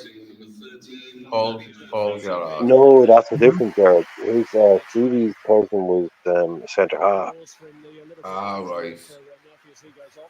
Danny Murphy is going to be substituted off here for Spurs, being down 2-0 in the 80th minute here. The lunatic that is Mido. What an absolute nutcase. Anthony Gerrard, yeah. Mido, a total lunatic. Bobby's the kind of guy that doesn't need a flashlight. He can just smile. He can just smile in the dark and it'll light up the room. Steps out of the way and For sure. to get onto it. His clearance. Mido. He's lost out to Nomo Sissoko. That's interesting. Redbird says, believe it or not, Brian, he's heard a few people who didn't rate Stevie. Maybe they were jealous or blind. Yeah. Here's Zakora. Oh, here's one too. Anthony Gerrard, who played for Cardiff. That's right. I remember him. Yeah. That's the guy. That's his cousin. Yeah, I remember him. Yeah. Because he played, didn't he, in the 2012? Didn't he miss a pen, Anthony Gerrard, in the 2012 League Cup? Correct. He did. Against us. Yeah. God, we've been starved of a trophy, haven't we? It was made up to get that in 2012. As they play this ball in, Steven Gerrard goes on a run here. Yeah, it was a bit of a drought. Gerrard is in an offside position. However, we can see isn't played on. It's interesting. I remember that they drawing the lines there for you. Then the flag should have gone up. Little pre-VAR. Yeah, they could do it afterwards for the studio. Yeah, they could do it afterwards. It took about 10 minutes there, as you can see. Yeah. What was all that palaver like about 10 days ago when people were saying they might get rid of VAR or something? I seen like a video and it said they are scrapping VAR, but like they've agreed to hold a vote on voting on potentially scrapping it. But Wolves put forward a motion to vote on scrapping VAR, which became a bit of a headline. But a couple of days later, there was a couple of people who came out and was just like, "Oh yeah, they're going to hold a vote, all right, but there's no chance it wins." Like, yeah, there'll be a couple of aggrieved clubs that will vote against it, but it needs 16. You need a 16 vote majority in the Premier League, so. Do you think it even came up will bear them on to try and get the process better for next season, or do you think they'll just be the way they normally are, just saying, I think it's something like that. Yeah, they're trying to kind of highlight how aggrieved they are and that, you know, it needs to change. I think even they themselves know that it's not going to happen, but it's kind of a publicity stunt, but at the same time, maybe trying to illuminate the fact that they're not very happy about it. But yeah, I think they're just echoing the views of a lot of fans. It might be a bit of a populist decision, and I'm never a fan of populist decisions. Yeah, I think we've got it now, haven't we? Like, it's not going to disappear. But, No. they've just got so many things wrong with it, like, haven't they? But, you know, they can always iron out those creases, like, if they want to. I mean, they're not going to get rid of all mistakes, like, but some of the really glaring ones where you're like, how's that happened? You know? I think the PGMOL knows that, look, it is now just given retired, can't keep up with the guys on the pitch, referees, a chance to extend their careers, in essence, you know? Well, no, they're all tall refs in the box. They're all the young guys are in the box. It's the same guys that are going to be reffing the next game that are in the box. Yeah. So they're no old guys. There are no. I think there's some. There are some that are that don't referee. No, but the guys that ref the bar are actually current referees. You have to. That's why I've always had a kind of a thing where people say, "Oh, you should have a separate bar thing where they're not referees." Well, it's like, but they need to be making refereeing decisions, so they will need a basic qualification of being a qualified referee to make a refereeing decision on a game. So therefore, they're all going to be in the same club. There can't be a separate VAR referee group and on-field referee group. They all are just the same group of people. I think though that's what they. I think then that's what they should possibly investigate is bringing back referees that have the ability that have a proven track record. Hold on 1 second. Terrible. And have a proven track record of knowing, okay, this is this is a a good referee that understands the game, knows what to look for and such. Have someone there that is obviously they're not going to be able to work the computer and get all the different angles. You have someone that's specifically assigned to do that. But that's ages.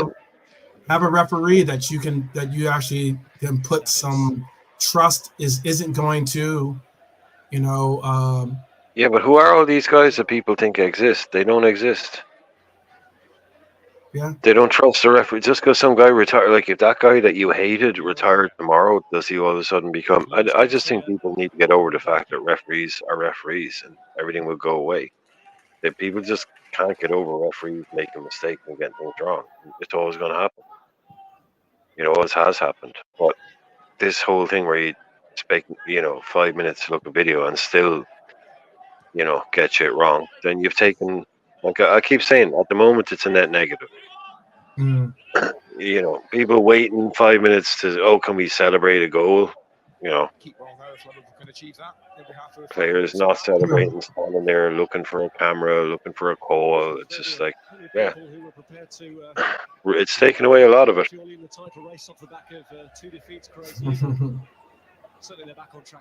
The original smile. The original Crazy Horse. Okay. Yeah, it's just that feeling that you were getting towards. That was pretty much right through the season, but at least from halfway through, that they were looking for a reason to disallow goals, and oftentimes coming up with them.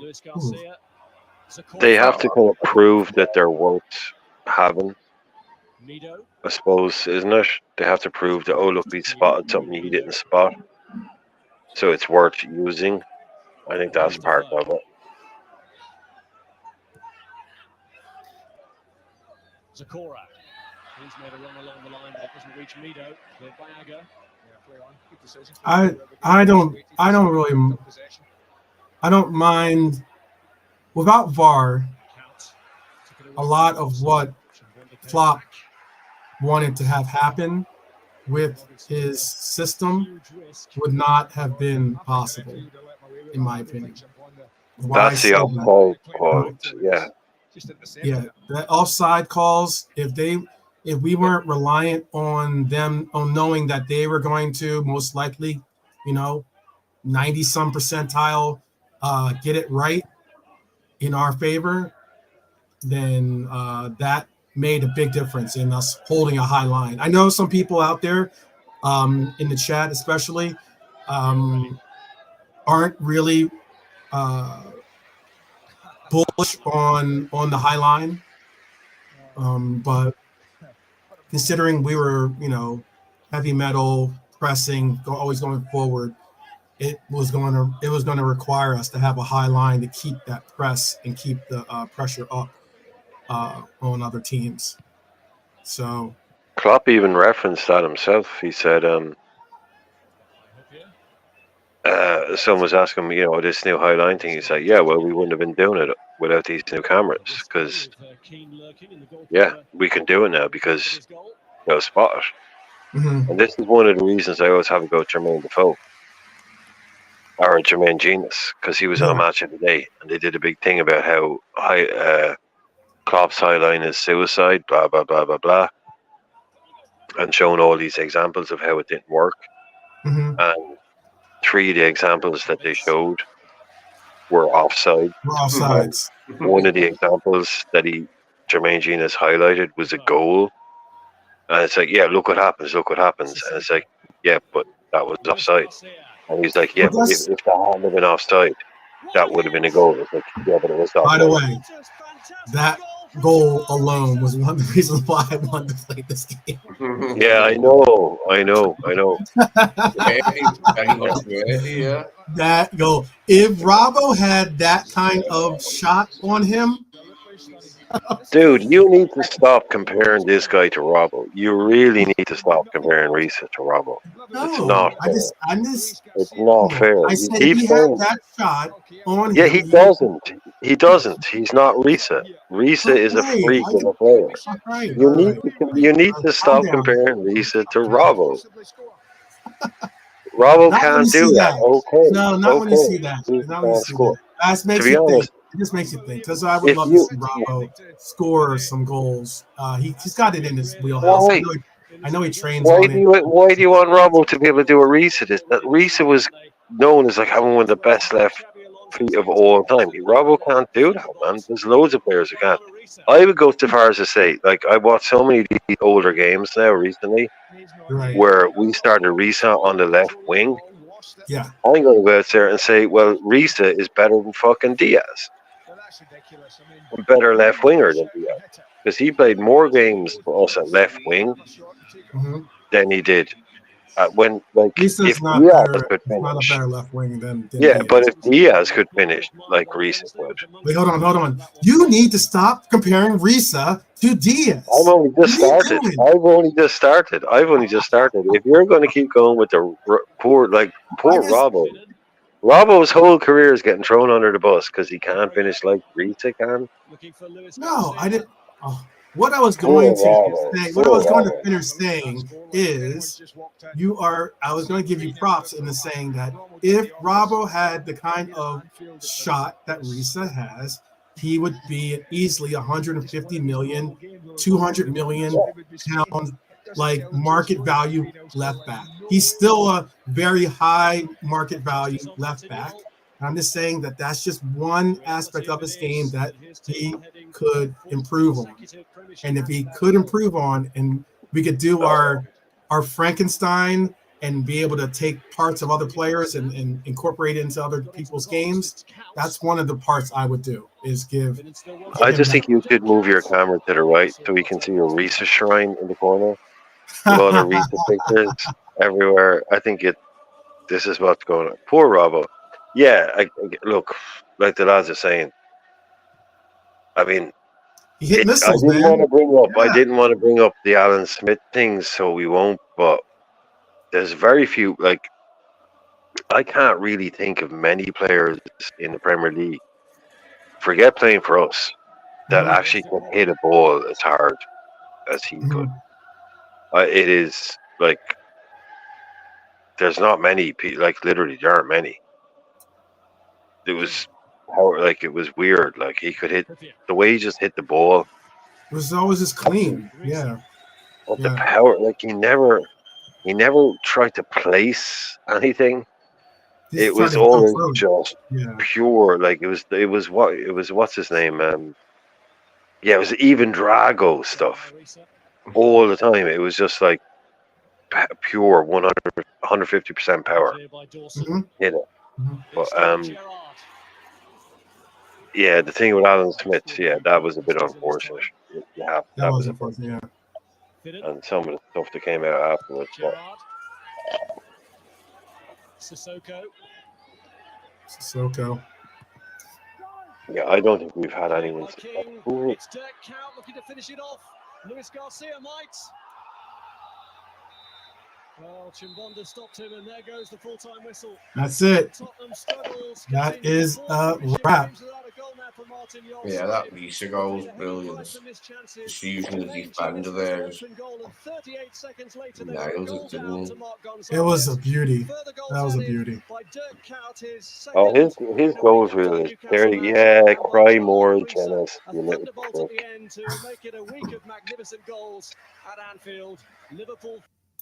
Let me take that down before you get any worse on my boy there. Oh, well, let me show you this though. This was it's that pushed Spurs into 17th place and moved us up to 5th place in the Prem that year, early on in the campaign. It's Reading against Manchester United. It was Yal, by the way. Remember we were asking at the start, I was thinking it was either going to be Redknapp, or if it wasn't Redknapp, be Martin Yal. And it was Martin Yal, but that must be like probably his first season, I'd say. Yeah. I tried to point it out for you when they showed. He was a good guy. He was a real good manager, that guy. He was really like, you didn't hate him, whenever he was managing another team, he'd always be really, really respectful about Liverpool. Dutch guy, grew up watching football in the 70s, managed Fulham, played good football.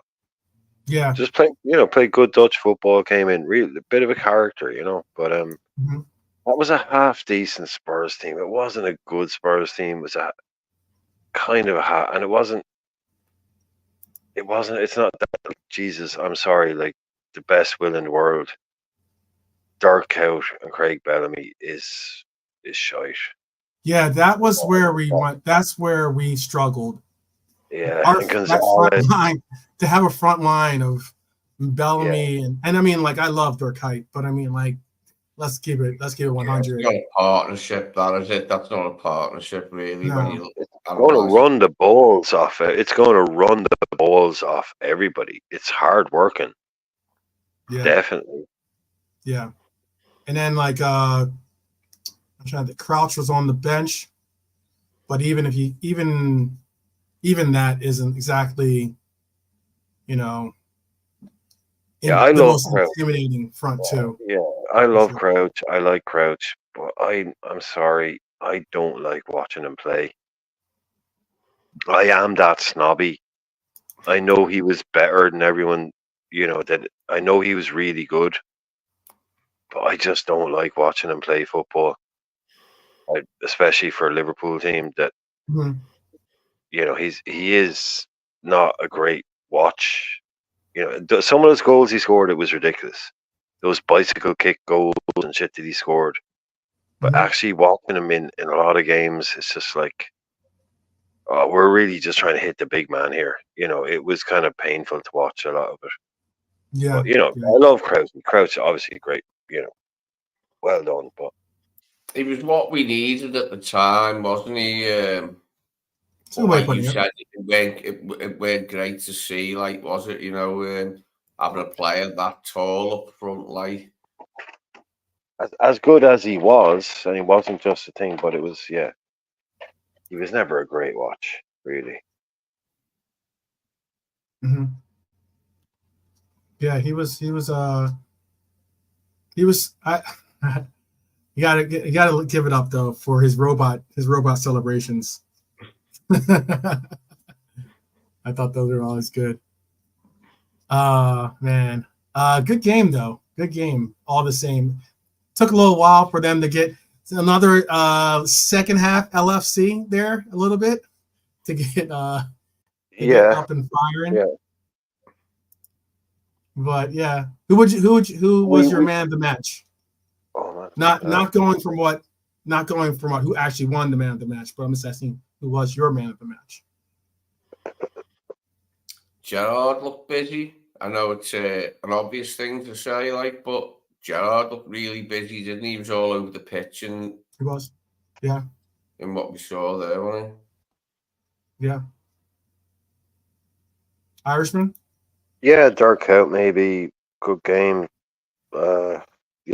Jard, Cout, one of them. That great finish. Like, Cout was like, this is either going in the top corner or it's going in the stands. Mm-hmm. Rosette type job. Yeah, he liked to hit his Beautiful shots goal. like that, didn't he? Just like cut Yeah. across it. But most of the time, he just went off the outside with his boot, like, and That was the issue, yeah. But when he got it right, like, it looked nice and it worked well. Yeah, like either one of them. They're hard-working games. I don't know who they gave it to. They probably gave it Stevie. They probably did. I'm not certain. I don't know who actually did get the official man of the match, but most likely they gave it to Stevie because Stevie had. Well, technically, that wasn't his assist. The first one, at least, wasn't his assist. No. But he still had a tremendous game, breaking down opponents. Like, when you look at it, you can see why. You can see why a couple of the boys there, why someone like an Alonso is in a team like that going, right, I've got Stevie, I've got Pepe, I don't know what I've got here. I've got a fucking Mark Gonzalez, I've got Jermaine Pennant, I've got Dirk Coy. Mm-hmm. I'm 25 years old. If this team signs 2 top players, if it's a Torres, if it's a Mascherano, and then something else, then you'd be looking at it going, okay, maybe. Mm-hmm. But you can see a world-class talent, and you can talk about Gerrard, or you can talk about Gerrard wanting to go to Chelsea. You can see someone like Alonso looking around going, okay, we did what we did in Istanbul, but everybody knows what Istanbul was. Right. That. Yeah. I've got 5 years left at the top 6. Do I want to stay at Liverpool? Yeah, I do. But they need 2 players. Minimum 2 really, really big players. Mm-hmm. Like, just look at that team. Mm-hmm. You could see the components. A Reina, a Carragher, a Finnan, great, okay, but then like behind him, there wasn't enough there for a world class talent like that. There really wasn't. Like, so, broke my heart like nobody else when he left. But you look back at those teams now, we were struggling to break down that horrible talent. So you could see we're always just 2 players away from being, well, hang on a minute, this isn't a team I want to leave. Yeah, I get that. It wasn't like a million miles away. It was just like, just would have taken 1 or 2 more. And he's thinking, yeah, okay, I can stay here. This is a team I can go somewhere with. We were never that far away. We were just like, and then we get a Gonzalez, and oh Christ, yeah, it's just like we kept kind of fluffing the lines on that final bit. But yeah, Rafa's hands were tied with the money. Can't deny that. People think our owners are stingy now. Yeah. I know exactly. Yeah. Oh, bloody hell! When Rafa wanted to buy, God. It was Silva, wasn't it? He wanted to buy David Silva, and he'd been looking at him for ages, and he was like, "Yeah, I'm going to buy him because he's good," and thought he was. And the way I heard it, Rafa thought it was going to get done, and then he ended up with Albert Riera for like £1 million. He's shocking. Albert Riera. This thing, it's like that was the era. Mark Gonzalez, Albert Riera, Milan Jovanovic. Just these awful left wingers. Yeah. Like a finished Harry Kewell. Just trying to buy a good left winger. We lost Duff. We couldn't get Duff. We just bought Dross. Mm-hmm. Like, Albert Riera and Gonzalez are 2 of our worst ever Premier League players. When they have to be up there in terms of what they were supposed to do. Yeah. Really, really poor. Yeah, it was one of those times I felt really sorry for Rafa I think he even come out and said it virtually. He said I didn't even want Albert Riera. They made me have him, like, because we didn't have enough money for who I wanted. He didn't, you know what I mean? He said it in not so many words. He was, I didn't even want that guy. The famous, the quote, when it happened to him at Valencia, which is a problem. It followed Rafa around. But it's like we were talking about earlier on with the list, you know. They say we need a left winger. Mhm. Right here is 20. Like, they just bought the 20th guy. Like, Riera would have been like 18 and 19. Yeah. You know, Rafa was like, yeah, you're right. We wanted that. Like, Rafa knew a player. He wanted Silva. Yeah. That's what Silva Bernie's saying. Plus, Rafa had his blueprint to build a team around Gareth Barry and edged Alonso out. Where's Barry now? Well, he's retired. But yeah, that was the whole thing, that he wanted to sell Alonso and bring in Gareth Barry. Yeah. Maybe. Yeah, I don't know. Like, that's the deal. That's the story that's out there. Barry was excellent, by the way.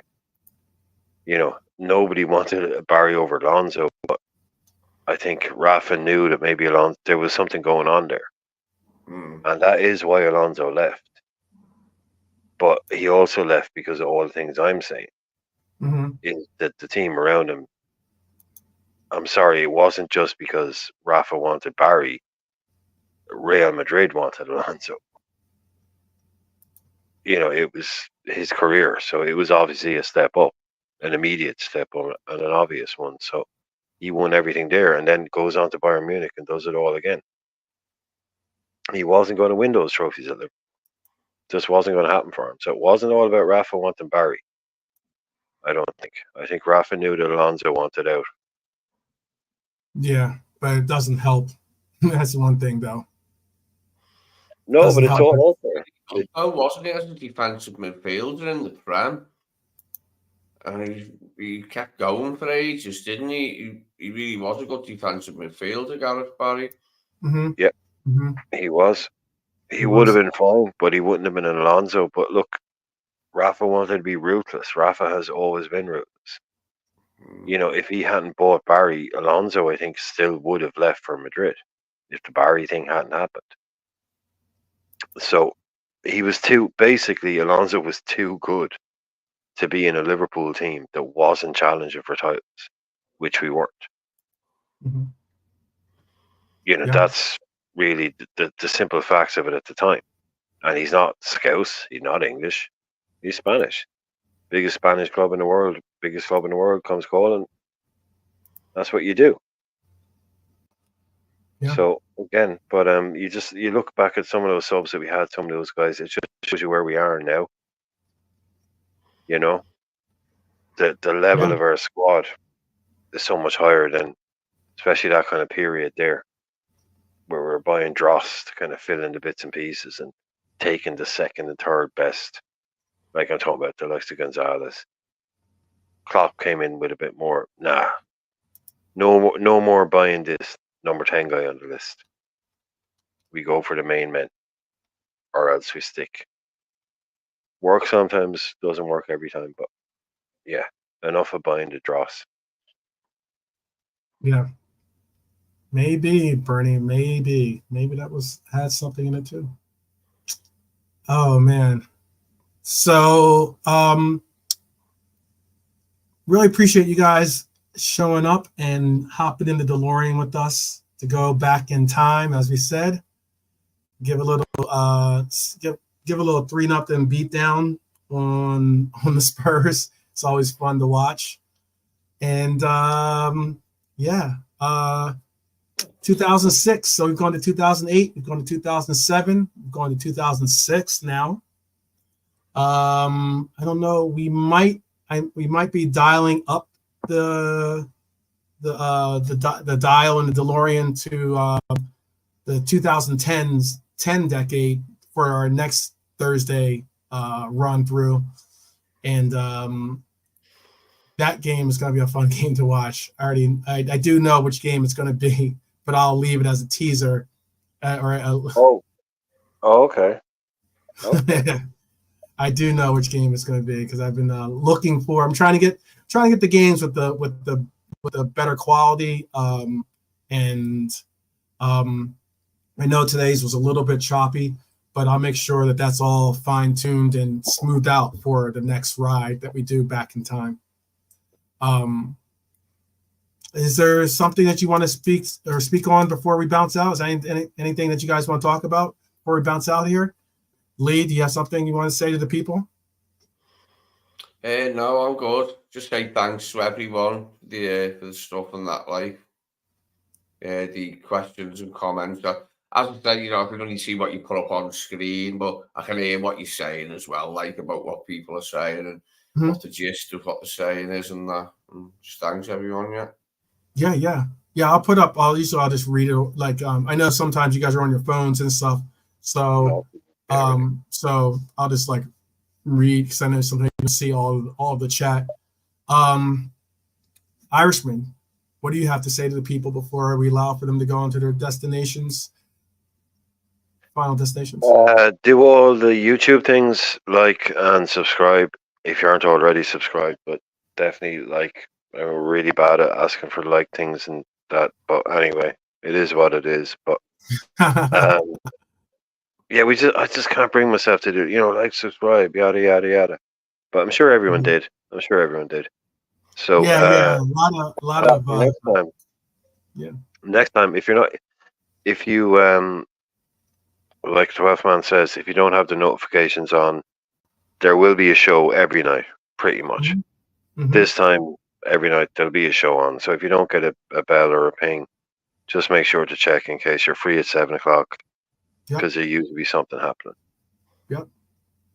Always and forever the 7, lucky 7. Just remember the lucky 7. Actually, that's one of the major reasons why I like the 7:00 time slot here, because it's always about riding the luck of the Reds. But yes, I wanted to say this pretty much the same as what the panel just said. I want to thank the panel for being here with me, but also I wanted to thank you in the chat for joining us today. If you're watching this on the replay, appreciate that too. Like, always hit that like.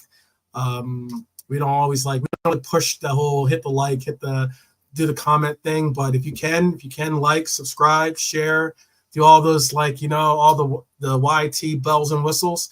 We really do appreciate it because it does make a difference. It allows for us to grow as a channel. Also allows for us to have like the message that we're trying to project, have a little bit more, coverage when it comes to trying to make sure that people understand that, hey, it's not always all about like,